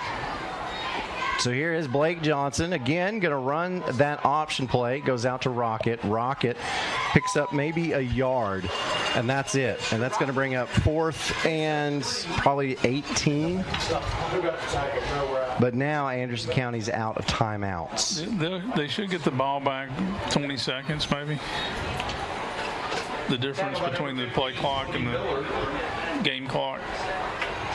Yeah, honestly, if I'm Seymour right here, I don't know why. I mean, it wouldn't hurt you too bad to take the 5-yard penalty here. We're going to talk about that one later. They're going to milk the clock for everything they got. Bennett Kane in to punt this one away, and there is the snap. The punt is a wobbly spiral, and it is taken by James. They call him the X-Man. The X-Man. And he gets it up to the 40-yard line. Anderson County sets up at the 40-yard line of the... So 26 seconds. The Mavericks will have a Hammers 1st and 10, 26 seconds left.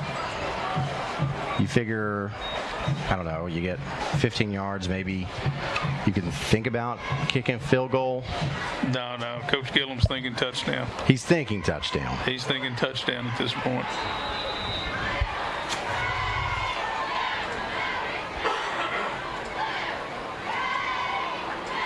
In the first week against Powell, we saw some back shoulder throws to the sidelines. And this pass by Hall is incomplete, intended for Moog. Moog probably did a good thing by not catching that, because then Anderson County wouldn't have had a way to stop the clock. Yeah, the incompletion there doesn't hurt you so bad. The time factor is more important at this point than the down. Yeah. Second down and 10 with 19 seconds to go on a Fox and Farley Friday night. So if you look, Seymour is 2 deep in the secondary, 5 across the second level there. Hall lets this one go over the middle. And the clock will stop temporarily. To number 6. And that goes to Xavier James. They'll kill it right here. And so Anderson County quickly back up to the line. Yep, kill. And clocked it. That used to be intentional. Yes, it did. You had to be under center to clock it in the old days, or not too long ago. It wasn't really old days. About 3 or 4 years ago. Yeah, it was 3 or 4 years ago. 70s. 70s. 7, no. Here we go. 10 seconds. Second and 10. 10 seconds. Hall. Oop. Fires and almost picked off. Pass intended. And that's Jaden Shanklin on the coverage for Seymour. And, Hall is down. Hall's down. I didn't see the hit. He's slow to get up. Let's watch this Chuck Fleischman replay, see if we can figure out what happened. Oh, he slipped. He slipped. He did get back up, though, so that's good to see. Here comes your field goal team. You know, it's like Aaron Rodgers. That's what I'm afraid of when I see something like that. You're afraid of like an Achilles injury. Achilles, ACL, sprains. I mean, you know, the turf monster can bite you a lot of ways. On to attempt this field goal, which will be for about 33 yards out, right in the middle of the field, is Josh Valero. Snap, set, kick on the way, and it's true. And so that will end the first half. Anderson County leads it by 30 after that field goal from Josh Valero. It's 37-7. Halftime on the way here on your OEB Law Game of the Week. Stay tuned for the greatest band in all the land.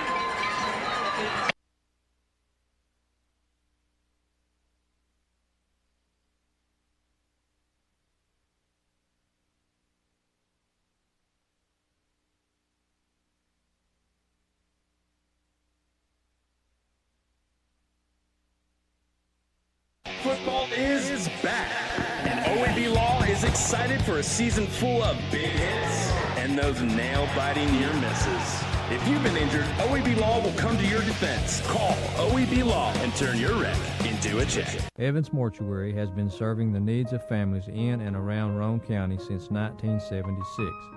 As established members of our hometown community, we understand the security of dealing with people you know you can trust. We build our reputation on this trust.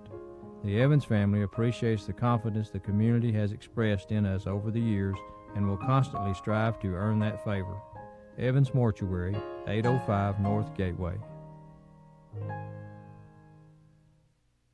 Patterson's Appliances has been helping families like yours find quality home appliances from trusted brands including Whirlpool, Maytag, and KitchenAid for over 55 years. Our knowledgeable appliance specialists know how to outfit your kitchen or laundry room with the right appliances to meet your needs. We service what we sell with our own in-house factory-trained service technicians, and for the DIYers, our parts department is always ready to help customers find the appliance parts they need.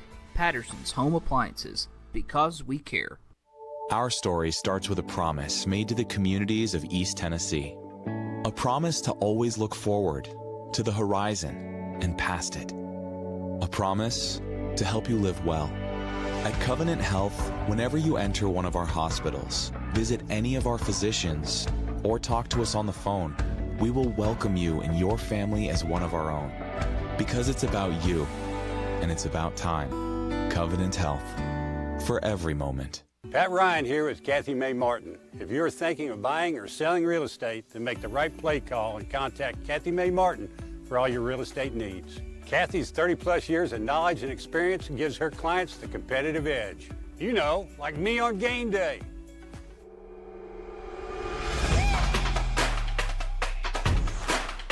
Kick is up and it's good. Kathy Mae Martin for all your real estate needs. We should never lose sight of our health. To keep moving forward, let's not forget everything we've learned. Limit the salty food options. Make your own daily exercise routine. and always receive regular checkups. More than anything, we have learned how important these small steps can make a big difference, so we can all continue to move forward together.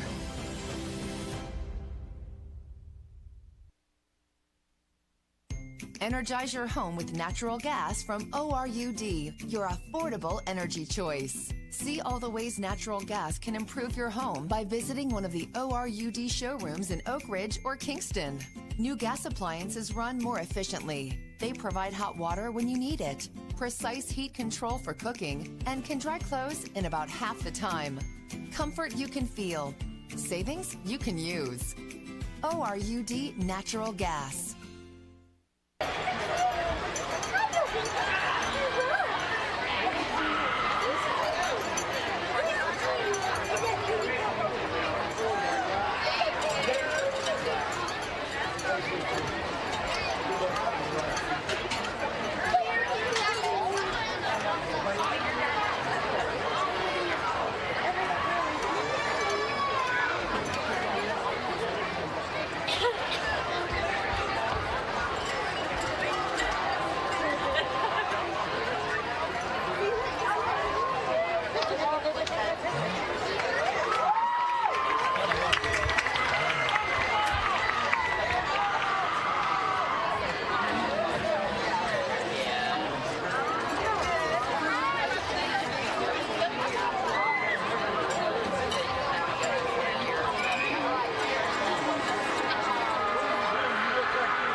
Like in Hammer's popular ladies' boutique department, you'll find the lowest price possible on new arrivals every week. Find similar deals in the men's department and the expanded rug department. Plus, special purchases always offer surprise savings. You never know what you'll find next at Hammer's.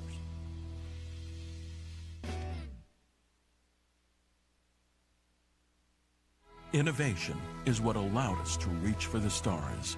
And now, to reach for the ignition without changing your oil for what feels like forever. Introducing Oil Guard, a Ferris exclusive. This innovative Vanguard oil system lets you go 5 times longer between oil changes. Along with Ferris's patented suspension system, you'll cut faster, mow longer, and reduce maintenance.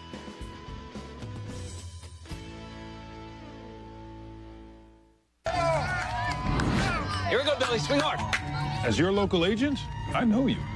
I know every Saturday your son Billy plays Little League. We sponsor his team. And we know you love parking way too close to the field.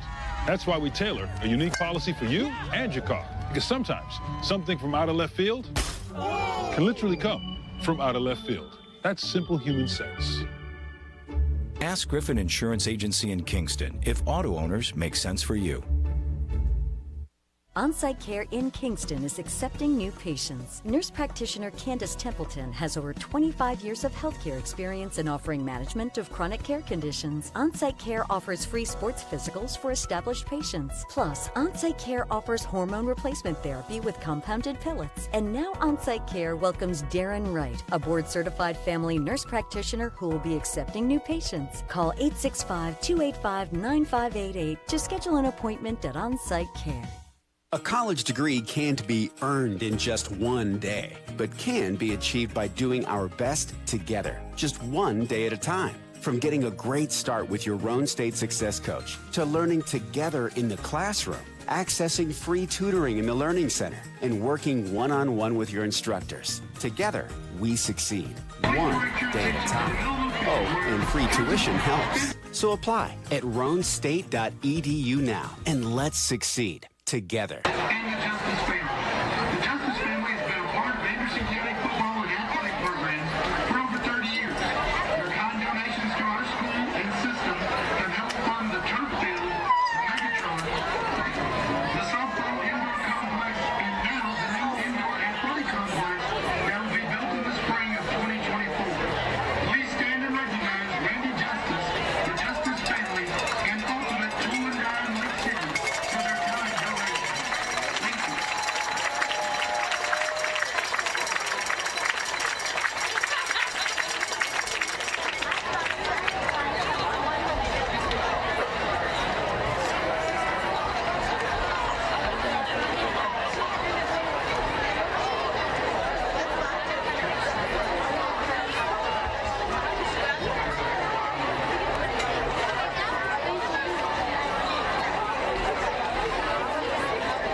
We offer a wide selection of reliable pre-owned vehicles to help you reel in every last drop of the season. Discover the savings in this 2017 Ford Focus SE local trade, 52,000 miles, $12,950. 2019 Subaru Forester Sport all-wheel drive, $29,935. 2019 Ford Ranger Lariat 4x4 Crew Cab, $34,950. Local you trust, pre-owned vehicles you can afford. Ray Varner Ford, your East Tennessee Ford dealership.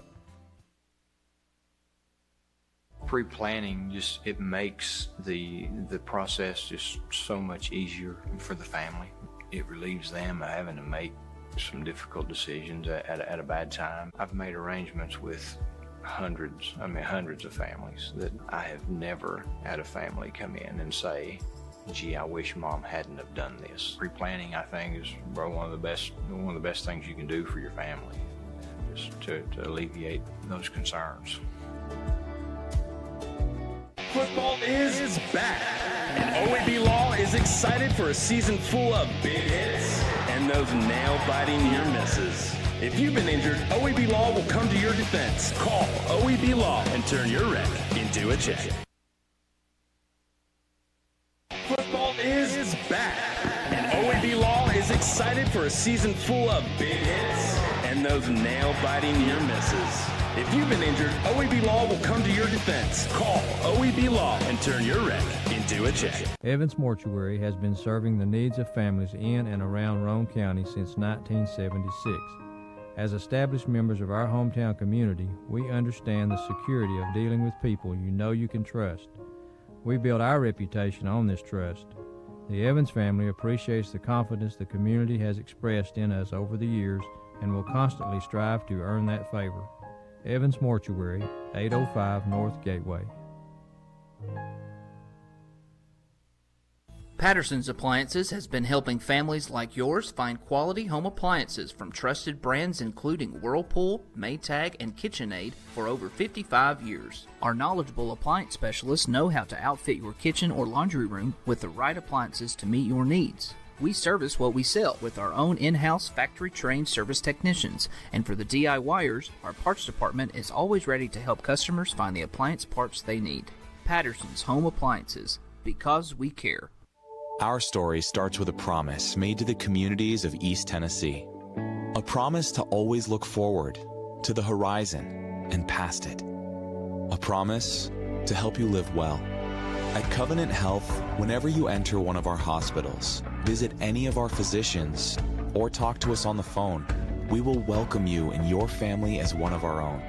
Because it's about you, and it's about time. Covenant Health, for every moment. Pat Ryan here with Kathy Mae Martin. If you're thinking of buying or selling real estate, then make the right play call and contact Kathy Mae Martin for all your real estate needs. Kathy's 30-plus years of knowledge and experience gives her clients the competitive edge.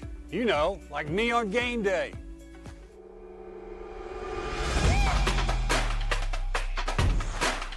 Kick is up and it's good. Kathy Mae Martin for all your real estate needs. We should never lose sight of our health. To keep moving forward, let's not forget everything we've learned. Limit the salty food options. Make your own daily exercise routine. And always receive regular checkups. More than anything, we have learned how important these small steps can make a big difference, so we can all continue to move forward together.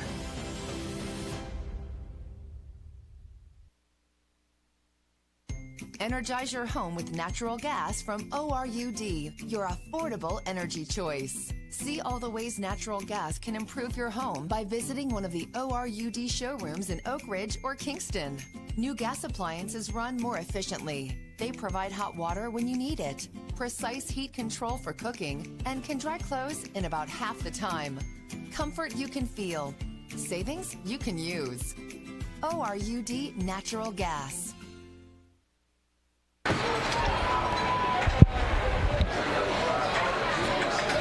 And back at your OEB Law Game of the Week, as we are at Anderson County at halftime. It is the Mavericks leading over Seymour by a score of 37-7. We see all of those people on the field wearing that 58 strong shirt. Why did they give them And we see the Anderson County Mavericks all lined up at the goal line, waiting for the second half to begin. And so we can tell you some first half stats Jamie said they were going to take a picture. before we get started with that second half. I don't have that. Okay, it's got it. So for Anderson County, 11 rushes, 136 yards. Seymour, 17 rushes, 92 yards. Passing, 12 for 16 for 204 yards is Anderson County. 5 for 8 for 37 is Seymour. 25 plays run by Seymour for 129 yards. 27 plays run by Anderson County, 340 yards in this first half. So 340 yards to 129 yards is what Anderson County That's what their offensive production leads Seymour's offensive production so far in this game. Time of possession pretty even, 12:15 for Anderson County, 11:06 for Seymour. Penalties, 3 for 25 yards for Anderson County, 4 for 20 for Seymour. You know, the time of possession stat can be so misleading if when you have the ball you're not scoring. Or conversely, if you score very quickly and only hold the ball for 42 seconds. In the old days, time of possession was a huge stat, but as offenses have become more spread, quick, up-tempo, no huddle, that stat means less now. Yeah, I think that's a really good point to make. That, well, and you still see teams that can win the time of possession, and it allows them to win games. I'm thinking back to one of your teams at Wartburg. I think it was Oliver Springs. It might have been the year after. It might have been the year when Rodney Ellison took over. Well, yeah, that was Sunbright. Okay. It was Wartburg Sunbright, yeah, and Rodney just froze the ball. Yeah. And and frustrated Sunbright. Because they had a very dynamic offense back then. They did. Jesse England was quarterback. He could spin the ball pretty well. Yeah. All over the field. And if they held the ball, if they had the ball, they could score. And so, yeah, I remember that game well. And we saw last night on Rivalry Thursday with Powell able to keep the ball on the ground.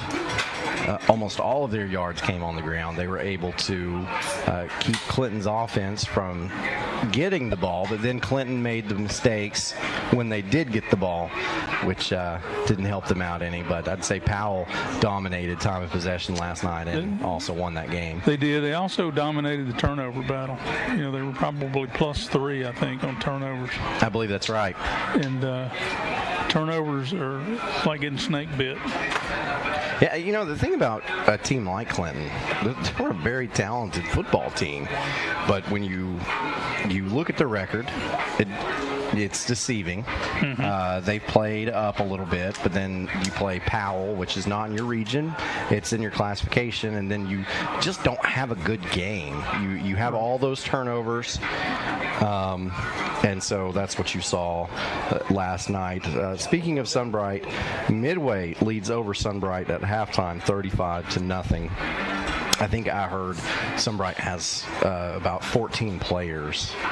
16 was the number I heard last time, and that was last week. That's rough. Brand new head coach. Very small program. Got a lot of work ahead of him. But the kids are working hard. You know, whether you're winning or losing, you're still practicing hard and trying to get better every week. So. Maryville is now up on Science Hill in the fourth quarter, 31-6. So it looks like the Rebels getting back on track. Back on the good foot. So as we get set for this Daniel Forrester kickoff, that kick is a spinner that goes into the end zone for a touchback. And so now Seymour will take over at the 20-yard line with the Hammers 1st and 10.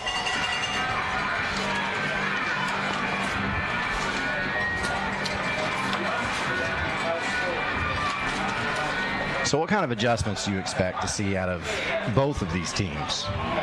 I expect defensively to see Anderson County focus more on taking away the fullback, pushing the ball to the quarterback, covering that vertical stack route that they're doing looks like to their left side. I expect Seymour to try to spread out a little bit more, get more guys out of the box. There you go, pitch. Then here's the option, goes to Rocket, and Rocket is wrapped up, brought down in the backfield. Yeah, they're running right to that. They're going to have to play action off of that look, I think, to really take advantage of the way Anderson County's flying up to the pitch. Yeah, we'll see on the Chuck Fleischman replay. And maybe Seymour running that play, a loss of They're going to say lost 2. Would bring it up 2nd and 12, but maybe Seymour running that on first down is going to set that up. Set up a play action. Yeah. Because maybe they came to see how Anderson County would pursue that. Right. So let's see what happens. Blake Johnson, the quarterback. The handoff goes to Gibson, the fullback. And he gets up, maybe gains a yard. And that should bring up 3rd and about 11. 3rd and long. Number 24, Gibson, met first by number 75. They pulled both guards and got pretty good push right there, but Gibson met first by number 75. couldn't get the couldn't get Bradshaw blocked, number 75. So as we said, 3rd and 11. You haven't been able to hear him the whole time. Yeah, maybe I've done it all night, and I'm holding it like I need to get it close. There's now 2 wideouts to the far side over there, 1 to the left. Here's Johnson. He rolls and throws it upfield. That pass is complete. Wow. Carson Vines pulls it down, and Seymour has the Hammers 1st and 10. Defending on the play, number 2, Mr. Waylon. He was not open initially. Pulls the ball down. Moving out of the pocket, rolls the secondary, which opens him up. So nice throw and catch. That's a good looking ball. And now got one down. Vines. I think he's saying he's okay. I didn't see. He made the catch and then got lined up, and then I guess he went down after that. And he's getting helped up. He's going to walk off the field. Okay. Got a little bit of a limp, a little bit of a sideways walk.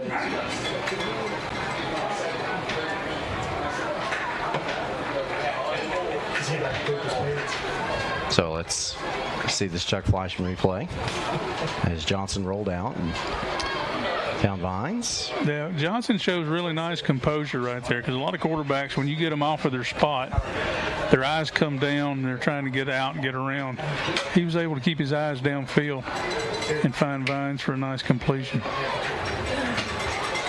So the Hammers 1st and 10. Vines not in the game, at least for this play.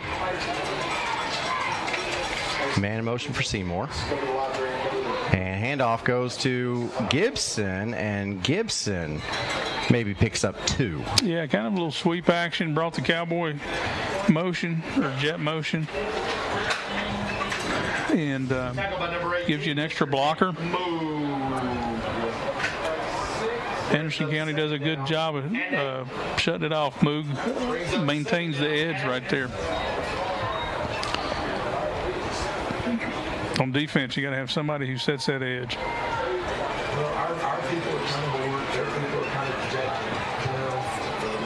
So Seymour got the ball to start this second half. They've had it for about 3 minutes now. 2nd and 8. Handoff again goes to Gibson. Gibson powers forward, gets across the 40. That's where they're going to give it to him, and he will be 4 yards shy of that first down, and it's 3rd down. You know, he runs the ball hard. He really does. And we've got a player down, and it is Gibson. Oh, I hate to see that.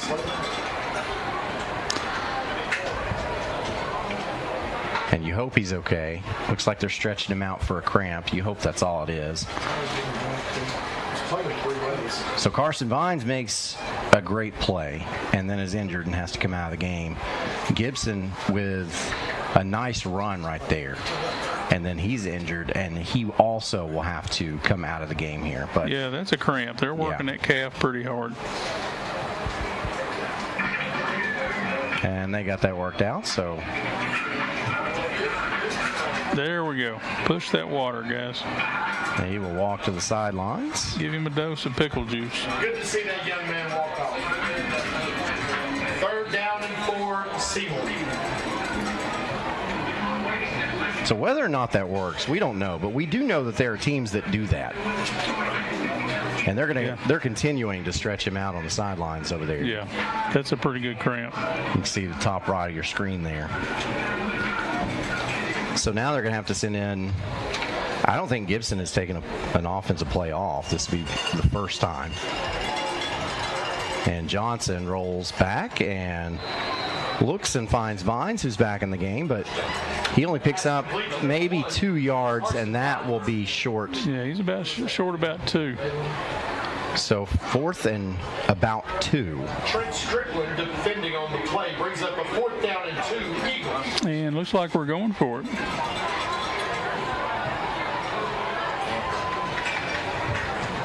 Play clock's down to 20. So we got plenty of time. So now, with Gibson out, Gibson plays more of a fullback position, but now you've got like split backs in the backfield. There he goes. And Johnson will keep it. He dives for it, and I think he's short. I think he's a touch short right there. Look at the ball. I think he may have it. Quarterback rumbles over right side, met by number 10, Dalen Cole, and number 15, Cody Miller. Ooh.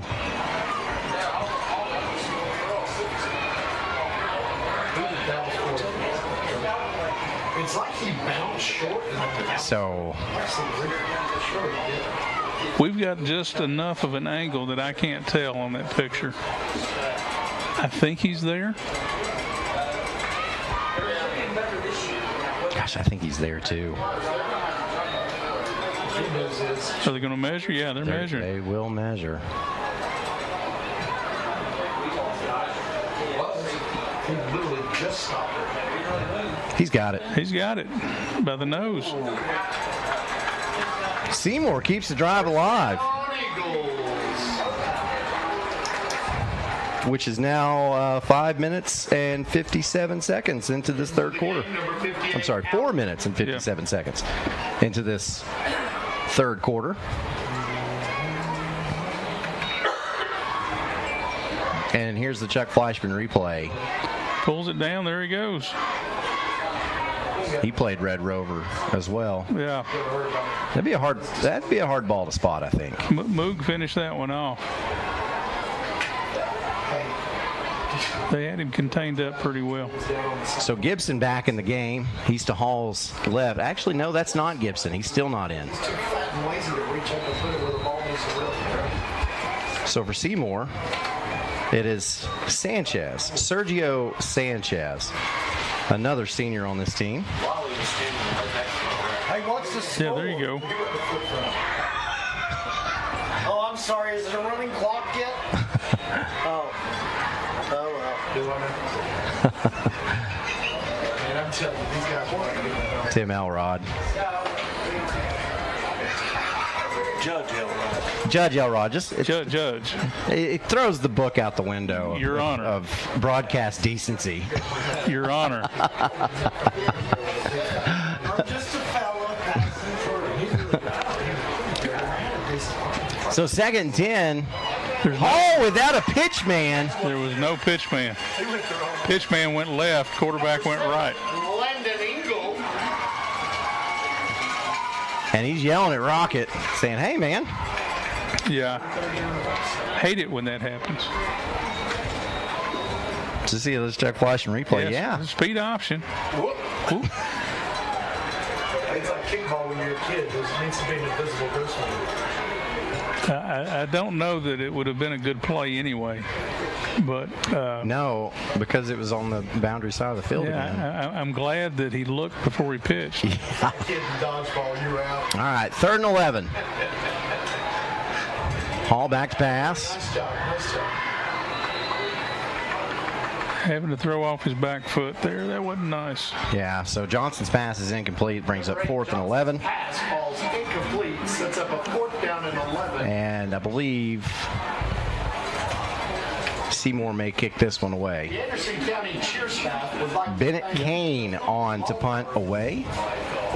And back deep to receive for Anderson County, Mr. Xavier James. I think I would punt this outside the numbers instead of straight down the middle.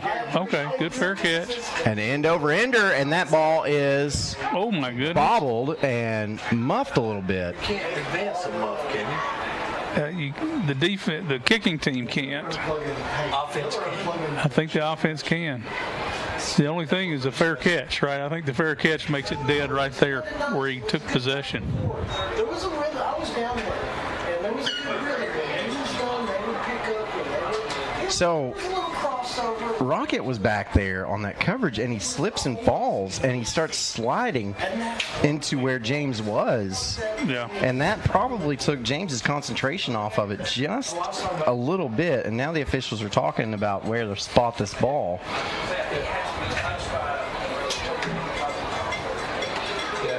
Now, one thing that I would, I was looking for the beanbag right there, and that's where they're spotting it, at the beanbag, where the possession took place. But Anderson County gets this ball for the first time in the second half with nearly 8 minutes gone off the third quarter clock. Play action. And Zay Hall lobs it up. That pass is complete to James. And James is in Seymour territory. The X-Man, number 6. Yeah, that was quick. Just like that. And here comes the offense. They're running up to the line. They didn't get 12 yards off the ground. Fake to Moog. And just put into Xavier James's hands. So Hammers 1st and 10, ball at the 41-yard line of the Eagles. Trips with the H-back up the top. There's the run. Handoff goes to Moog, and he will run towards that trip set. Number 18, Nick Moog. Picks up, we'll give him 4, and that should make up 2nd and 6. Behind the blocking of Bradshaw and Eli Nelson. I really don't know who's over there. Just figured they were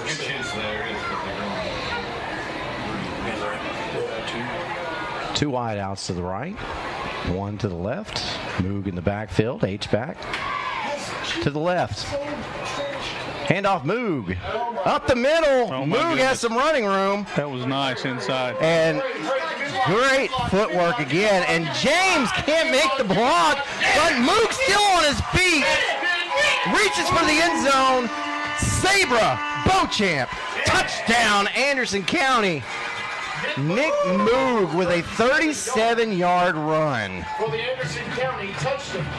And that had a lot to do with Nick Moog. Yeah, absolutely. Watch the inside here. They shift down to the H, and we just kick out the end, and Moog makes the rest of it. That was a great play. And then here's Xavier James slips, tries to make that tackle, gets just enough. Gets just enough on him. I mean, it wasn't pretty. It won't be on the highlight reel as far as the block goes, but the run will be. It'll be on the highlight reel just because of the run. The run will make that one. The extra point is up, and it is good. Now Anderson County is your leader over Seymour, 44-7 in the OEB Law Game of the Week. 252. That's the year Hammers opened the first store in East Tennessee. Now there are 5 stores, and there's always something new. Like in Hammers' popular ladies' boutique department, you'll find the lowest price possible on new arrivals every week. Find similar deals in the men's department and the expanded rug department. Plus, special purchases always offer surprise savings. You never know what you'll find next at Hammers.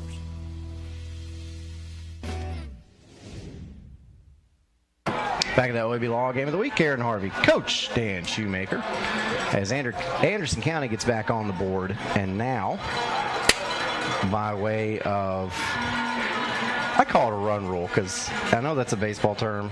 Right. But I don't really like the term mercy rule. Mercy rule. Yeah. We're going to have a running clock as Anderson County up by 37 points now. Yeah, you know, the game should go very quickly after this. You know, the running clock does pretty much in the game a lot quicker. So the Daniel Forrester for Chancellor kickoff is a high spinner that is taken at the 1. And that is Carson Vines, and Vines is driven back. Wow. Nice coverage, nice tackle right there, open field tackle. Taylor Davis with the tackle. And there's an Ella sighting. If you watch the way that the two Anderson County players leverage him, force him back to the middle, he can't go either side. Good technique. Everybody's in their lanes, going to the ball. So forward progress was stopped at the 13 is what they will say. So a Hammers 1st and 10, ball at the 13-yard line. Clock is running. Gibson's back in at fullback. Blake Johnson takes a snap, fakes the handoff to Gibson, will keep himself. That pitch man was covered pretty well by Anderson County. Tackle made by number 54, Cole Fox. You can see on the Chuck Fleischman replay. Mr. Dominic McMillan. Yeah, the pitch was covered.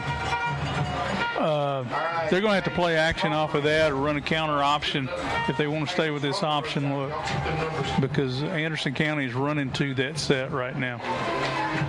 Credit Cole Fox for Anderson County, running Johnson back in, not letting him get outside. Gibson with the carry. Gets it over the 15.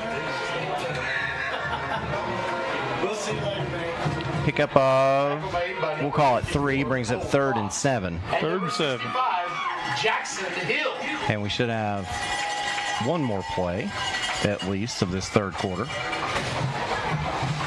Yeah, you think you get a running clock in the second half, you're like, oh man, we might have to kill some time before we get to the free medical clinic Friday night scoreboard show. But thankfully, we had a 20-minute final 2 minutes of the first half.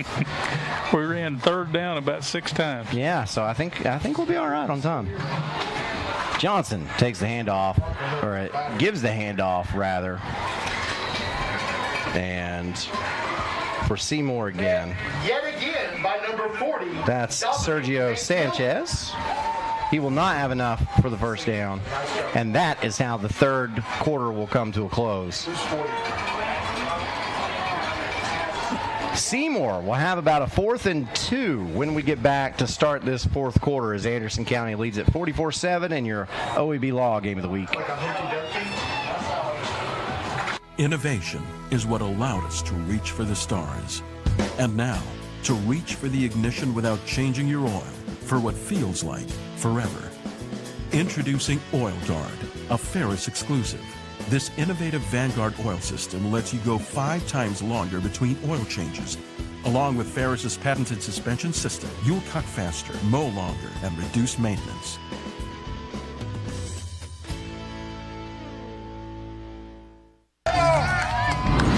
Here we go, Billy. Swing hard. As your local agent, I know you. I know every Saturday your son Billy plays Little League. We sponsor his team. And we know you love parking way too close to the field. That's why we tailor a unique policy for you and your car. Because sometimes something from out of left field can literally come from out of left field. That's simple human sense. Ask Griffin Insurance Agency in Kingston if auto owners make sense for you. Back to the OEB Law Game of the Week as Seymour gets set to punt this one away. Back deep to receive for Anderson County, Xavier James. And high snap, but cradled. Pretty good kick taken by James at the 42-yard line.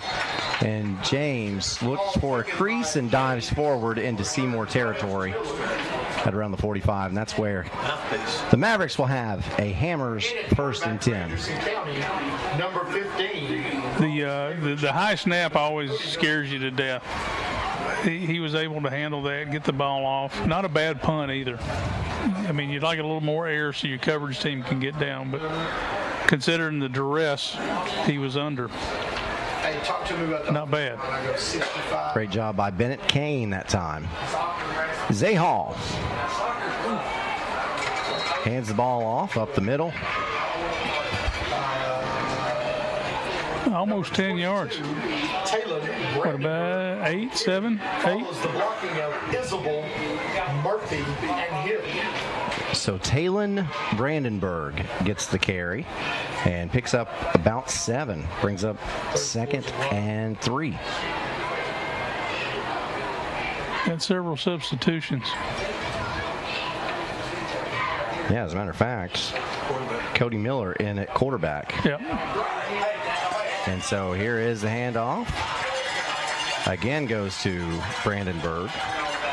Number 22, Brandenburg on the carry.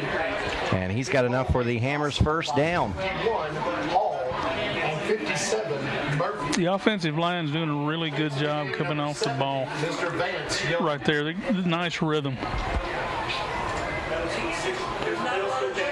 Ball spotted at 31. Miller takes a snap. Now he's going to throw this one, and that pass ball is incomplete. That field must be slippery. I was going to say, the cool weather and the dew has probably settled on that field and made it just a little bit slick. Miller's pass. Looked like he was trying to hit Waylon LaRue there. Incomplete. When he's trying to come out of that cut, he just lost his footing. 6 is the kid from It was Elijah Johnson, actually. Slips and falls. The box still has first down on it instead of second down. Miller's pass is complete. Cody Miller Finds Hayden Craig. newcomer, number 34, Hayden Craig. So now it's third down. The box has second down. Yep. The officials noted that yet? Scoreboard's got it right. 40, Dominic McMillan enters the game. It's third down. No, the box doesn't have the. Stephen Powers. Is he a senior? Yes. Nope, it is third down, though. So Stephen Powers he's a junior that showed up for senior pictures. Miller's pass is complete and breaking free, looking for the end zone. And stop short, push down. That's Elijah Johnson, a freshman on this Anderson County team. Freshman Elijah Johnson. Yeah, the loss down doesn't matter now. Nope. Sets up a first and goal from the 10. Right at the 10, first and goal. Nice throw and catch right there. Cody Miller. This time hands the ball off and met in the backfield. Brandenburg is Brandenburg. Number 9, Ethan McGann. So that play goes for negative yards. Yeah. 11, Zach Hatton. Loss of 1 makes it second and goal from the 11. Seymour ran a little X stunt inside there. The nose and the tackle just kind of swapped places, and it opened up wide. So let's see if we can call Dom's name here.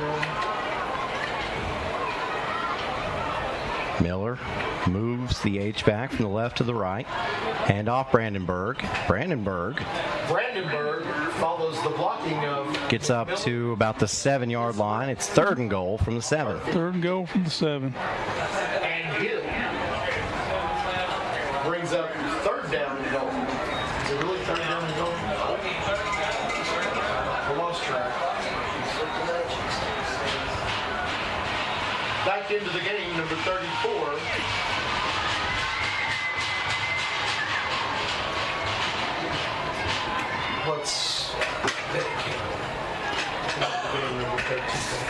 Miller has trips to his left. Sets the back to his left as well. Hands it off. And Brandenburg looking for the end zone.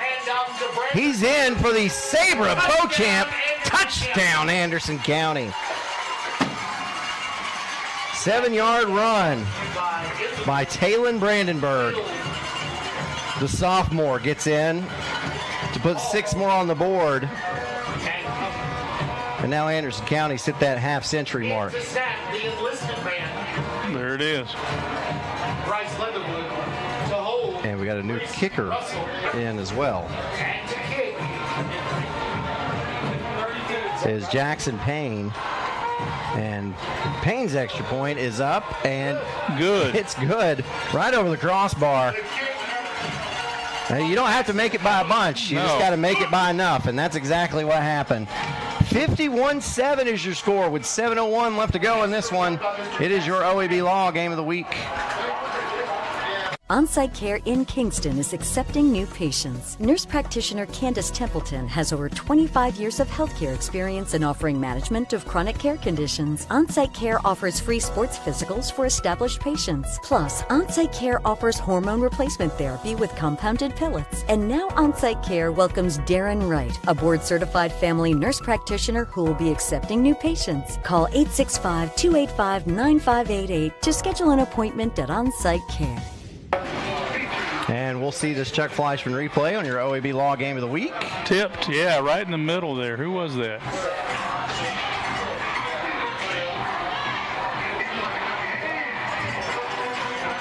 $57. Just barely got it.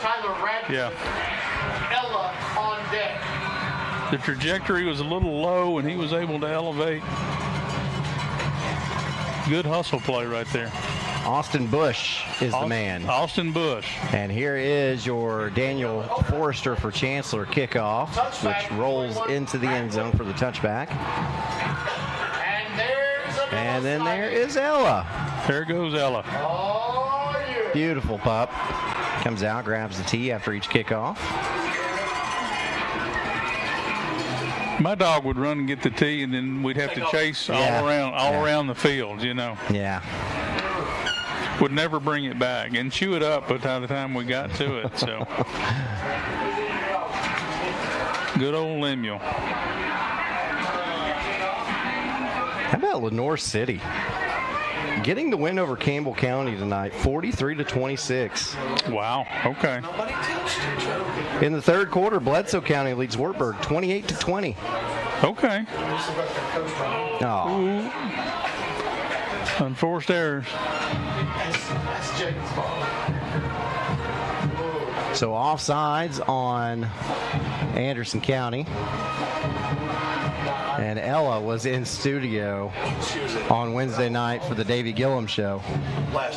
Last week. Yeah, Harrison's. That's true.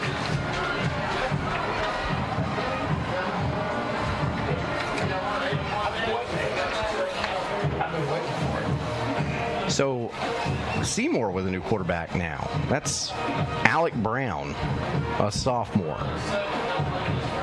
You know, you got to get these young guys reps. They work hard in practice every day too, right? Yeah. And so, yeah, when you get a chance, you need to get them some reps to get them ready. That's how you get the next year's bunch ready. Made by 54, Cole Fox. So Sanchez with the carry. Made by 54, Cole Fox. And picked up about 9. Second one now. Under 5 left to play in this one. No, it's 1st and 5. He got 4. Who's the other tackle? Remember the offsides? Oh, that's right. Yeah, okay, I got you. That's right. 53 is that Seymour. But it is 2nd and 1. I distracted him with pictures of Ella. That's what it was. Yeah, we were watching Ella over here. Into the game, number 13, Mr. Bennett Campbell.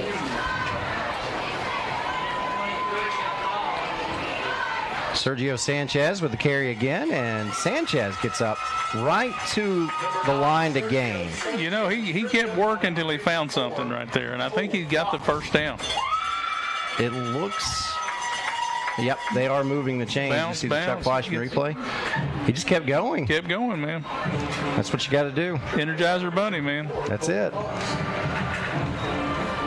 I feel, you know, it's weird. That was an advertisement when I was a kid. Right. And so now I can look back and say, oh, yeah, I'm an old timer now. Oh, I remember those commercials back in the day. Back in the day. The Energizer Bunny kept going and going.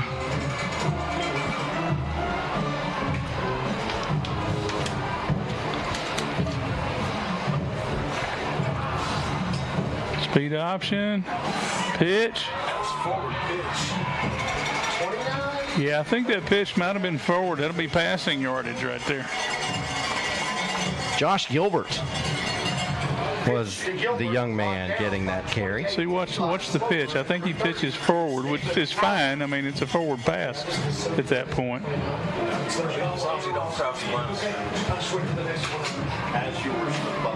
Yeah, I think it was forward. So then, yeah, that's enough for the Hammers 1st and 10. So Seymour moving the football. the Seymour youngsters moving the football. Into the game for Anderson County, number 9, James Horton. Josh Gilbert on that carry, or on that reception. However, they're going to classify it as a sophomore. And then again, this time not as successful. No. A loss of 1 on the play. Into the game, number 46, Mason. Maybe shouldn't have pitched that one. I'm going to say Sanchez would have had a nice run inside there had they handed it off.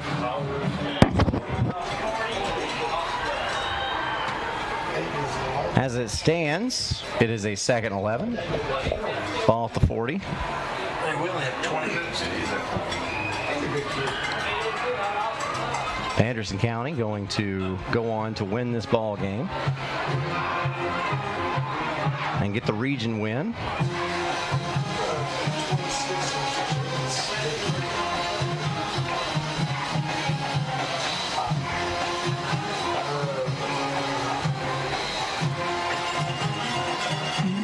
And here's a handoff that goes to CJ Lane, a junior running back on this team. About 2. Tackle by number 13, Mr. Bennett. So I don't know what the final score ended up being, but Gibbs was rolling South Doyle earlier. Into the game, number 26, Ryan. And Gibbs is in this region with Anderson County. Yes. What'd you say about 76? The final score ended up being 55-13, Gibbs over South Doyle. Okay. So Gibbs might be the toughest matchup in this region for Anderson County. Ooh, big hit right there. Big hit. That will bring up 4th down. Dominic McMillan. 4th and 8 according to the yard markers over there. I mean, Seymour just goes for it here, don't they? Yeah, I think so.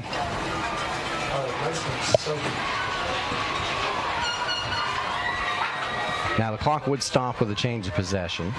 Right. But they don't even have to snap it now. Between the play clock and the game clock. Pretty much synced up.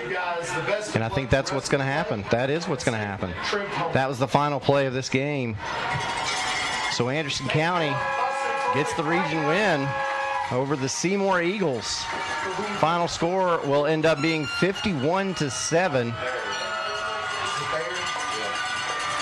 So I got to ask, how was your first experience here at Anderson County? I'm going to tell you what, man. The folks here at Anderson County do it right. I mean, it's a show. And it's not just what's going on in the field. There's a lot of excitement all around. They were honoring people at halftime. They do a really nice job here. Then you get the firework display. Yeah, I mean, you want football to be special, right? Yeah. I mean, when you come to Anderson County, I guarantee you it is. It is special. I believe the 3 years ago when I got to come here for the first time, I was so excited, and there was a drought, and they couldn't do fireworks, and I was so disappointed. Disappointed, yeah. We've seen a lot of fireworks tonight. Yeah, quite a bit for sure. So we will have some time to kill, but we can tell you that coming up at 10 o'clock, it's the Free Medical Clinic Friday Night Scoreboard Show with Jonathan Cox, David Queener. They'll be running down everything that happened over the course of the night. And people will be calling in, telling you about the games that they were in attendance for, and always a great show. Encourage you to call in and be a part of that as well. But we'll be able to get some stats for you in just a moment. But before we do that, how about we take a break? Okay. And then we'll come back. We'll try to get those stats for you and tell you some final scores around the area before we do. But this is the OEB Law Game of the Week. A college degree can't be earned in just one day, but can be achieved by doing our best together, just one day at a time. From getting a great start with your Roan State Success Coach to learning together in the classroom, accessing free tutoring in the Learning Center, and working one-on-one with your instructors. Together, we succeed, one day at a time. Oh, and free tuition helps. So apply at roanstate.edu now, and let's succeed together. Summer's not over yet. At Ray Varner Ford in Clinton, we offer a wide selection of reliable pre-owned vehicles to help you reel in every last drop of the season. Discover the savings in this 2017 Ford Focus SE local trade, 52,000 miles, $12,950. 2019 Subaru Forester Sport all-wheel drive, $29,935. 2019 Ford Ranger Lariat 4x4 Crew Cab, $34,950. Local you trust, pre-owned vehicles you can afford. Ray Varner Ford, your East Tennessee Ford dealership. Football is back, and OEB Law is excited for a season full of big hits and those nail-biting near misses. If you've been injured, OEB Law will come to your defense. Call OEB Law and turn your wreck into a check. And welcome back to the OEB Law Game of the Week. We were able to get some stats for you courtesy of Anderson County High School and have some printed out for us just fresh off the press there. Yeah, it's nice. They do a nice job with this, man. And if you look at the stats, the one thing that jumps out to me as a coach, and of course coaches have a different way of analyzing, the final output, but 202 yards rushing for Anderson County tonight, and 261 passing. That's a lot of yards. That's a lot of yards. And the nice part is, from an Anderson County standpoint, the balance. You remember I said before the game, if you're going to, how would you defend them? So you asked that question. You can take away the pass, but they're going to run it on you. So, you've got to figure out and take your shots and take some chances. And they can hurt you a lot of different ways. Yeah, you're talking about the balance. 18 rushes to 20 passes. That's just about right down the middle. Yeah, right there. So another thing, let's see. Total plays, Anderson County with 38 total plays and 462 yards. Seymour with 44 total plays. So Seymour ran 6 more plays, but only had 178 yards. Yeah, one of the dudes play great defense for Anderson County tonight, and they were able to do that. They took away what Seymour wanted to do most of the night. Well, and we've talked about this a little bit over the years, but Anderson County has always had, for the last several years, a very powerful offense, but the defense was missing a little bit of something. And Right. So Tony Lambert is brought in, and from being around the Morgan County area, we know that name very Right. well. Tough-minded defensive coach, longtime head coach at Oneida, had a lot of success, and that's what he was known for, that defense. And so comes in here, becomes the defensive coordinator at Anderson County, and it's helped a lot. This defense has been a lot better. It really has, and Tony was at Oneida, but then he was also at the University of the Cumberlands. Right, that's true. And then left there during a coaching change and was at Catholic for just a minute or two before he came here. Tony started over here back in the 90s, coaching with Coach Kerr, Larry Kerr. And so, this is kind of home to him, too. I know Scott County's home, and that's where he grew up and all of that, up in Oneida. But Coach Kerr giving him his first shot over here was really important to him. So coming back, I think, is really nice. You're looking at individual leaders here. Nick Moog, 11 carries, 84 yards tonight. Waylon LaRue had 1 carry that went for 69 yards and a touchdown. That helps pad the rushing stats a little bit. It does. For Seymour, Zion Rocket, 4 carries for 68 yards, had a 68-yard touchdown, and that was Seymour's only score of the night. And then Ryan Gibson from that fullback position, 13 carries, 25 yards. As far as passing goes, for Seymour, Blake Johnson was 10 for 14 for 61 yards. No touchdowns, but no interceptions. So that's a decent game for Johnson. Yeah, that game's not going to get you beat. No. With turnovers and bad plays and taking sacks and things like that. So. But on the flip side of that, Isaiah Hall, 13 for 16, 239 yards and a score. Yeah. You'd like to see what the quarterback rating is. I don't know exactly how they calculate that. I don't either, but that would have to be pretty high. You would think. Receiving, Xavion James, 4 receptions for 91 yards. Trent Strickland, 4 for 77 yards. Dalen Cole, 4 for 64 yards. Elijah Johnson, 1 for 18. So even the receivers were evenly. Yeah, you like seeing that spread out between. You can't double one and take away what they do, because they'll hurt you with with throwing to the other guys that they have there. Now, time of possession, we'll point this out as well. You said it doesn't matter as much in today's game. Right. Back old school, you win the time of possession, you got a great chance of winning that ball game. Seymour wins the time of possession, 29 minutes and 10 seconds to 18 minutes and 11 seconds. Wow. Yeah. But Anderson County wins. The final score is 51-7. Right. And another thing too, you would expect maybe Anderson County to have more first downs, but they had so many long plays. They were able to take the top off the defense. So instead of having 4 or 5 first downs in a drive that scored, you might have 1 or 2 plays. And so the first down measure is not as big on some teams. Yeah. So, and now we'll see if we can tell you some scores of interest before we get out of here and send it again to the Free Medical Clinic Friday night scoreboard. Coalfield a winner over Harriman tonight, 50-6. Bearden beats Hardin Valley, 41-9. West beats Knox Central, 53-0. I thought that would be a little closer. Yeah. West is still West. West is still West. Maryville does get the win over Science Hill. Final score 37-18. Oliver Springs, the last score we have for them, up in the fourth quarter over Rockwood, 41-21. What's interesting is that used to be a double A matchup and rivalry, and now it is a single A They're both matchup. Back into single A, yeah. Oneida, with under a minute left in the fourth quarter, leads Polk County 21-17. Okay. So that is a tough game going down to the wire. Kingston was a winner tonight over Scott High. They shut out the Highlanders 39-0. Early in the fourth, the score we have is Bledsoe County up over Wartburg 35-20.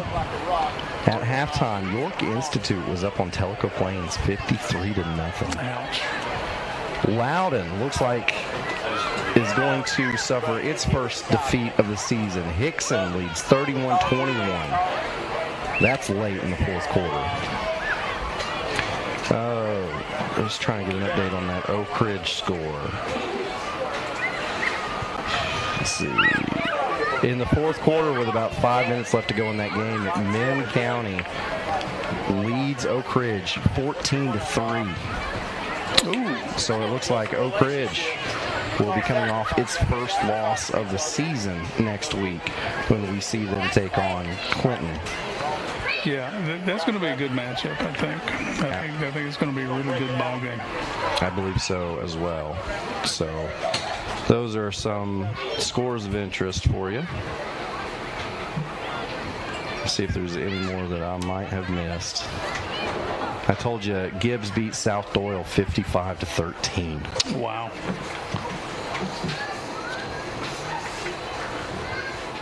Halls up on Carter 42-7.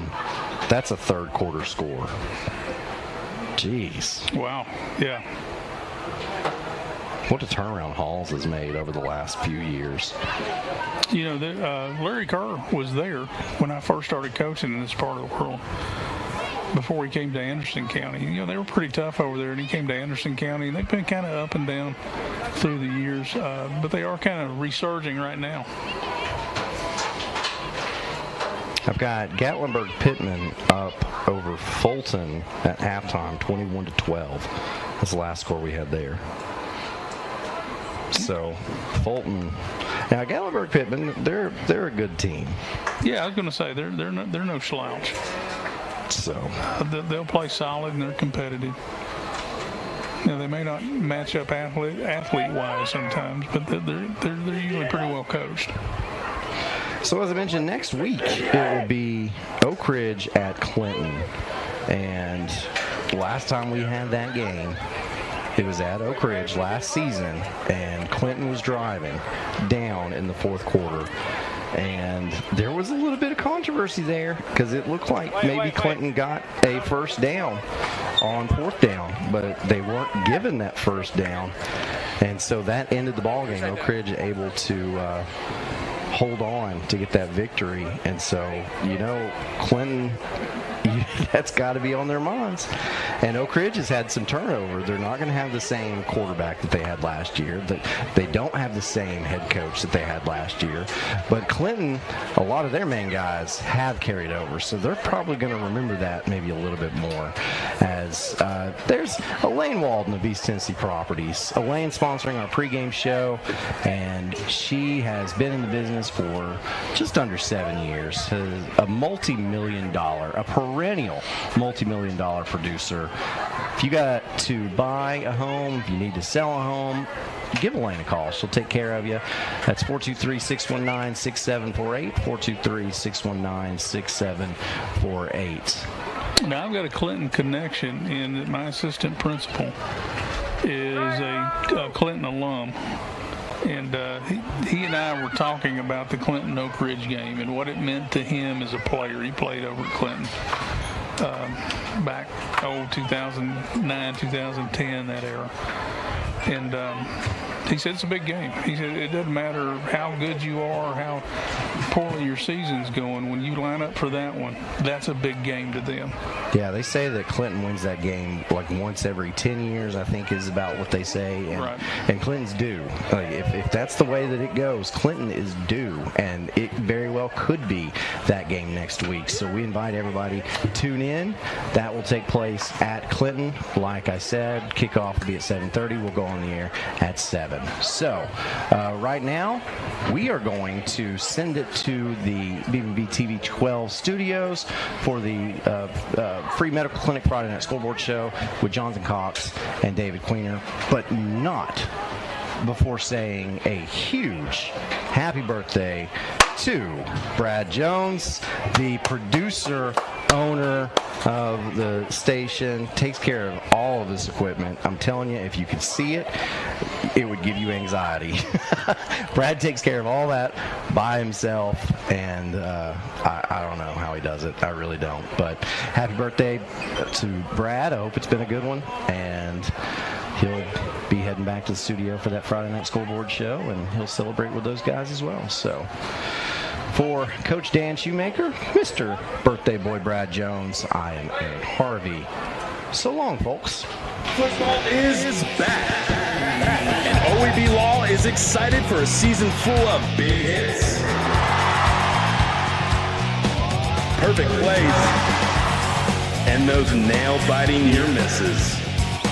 If you've been injured, OEB Law will come to your defense and tackle any obstacles blocking you from scoring the full and fair settlement. Call OEB Law 865-546-1111 and turn your red into a check. Evans Mortuary has been serving the needs of families in and around Roane County since 1976. As established members of our hometown community, we understand the security of dealing with people you know you can trust. We build our reputation on this trust. The Evans family appreciates the confidence the community has expressed in us over the years and will constantly strive to earn that favor. Evans Mortuary, 805 North Gateway. 1952. That's the year Hammers opened the first store in East Tennessee. Now there are 5 stores and there's always something new. Like in Hammers' popular ladies boutique department, you'll find the lowest price possible on new arrivals every week. Find similar deals in the men's department and the expanded rug department. Plus, special purchases always offer surprise savings. You never know what you'll find next at Hammers.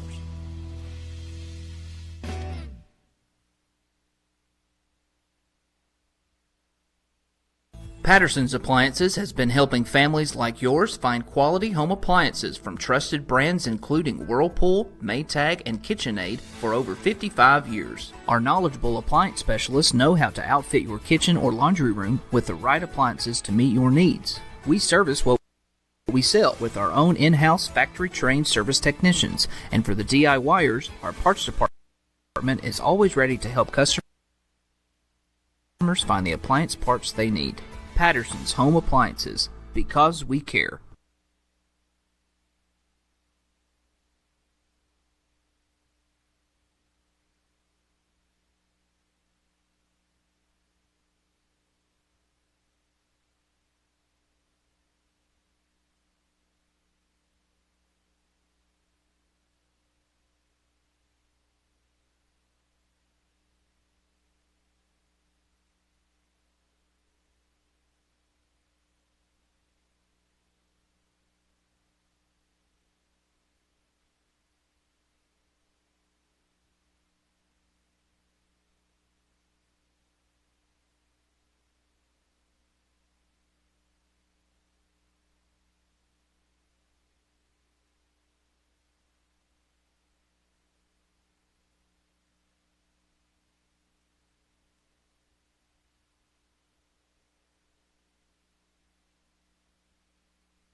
You show up Monday, goes, here guys, I got y'all some new hats. No. We had one big hat last 5 years ago. The guy that got busted for not wearing his hard hat had to wear it for the week. And now we don't have a problem with guys wearing hard hats at all. Take these into work. These got glitter. It's okay. You're all, come on up. It's all right.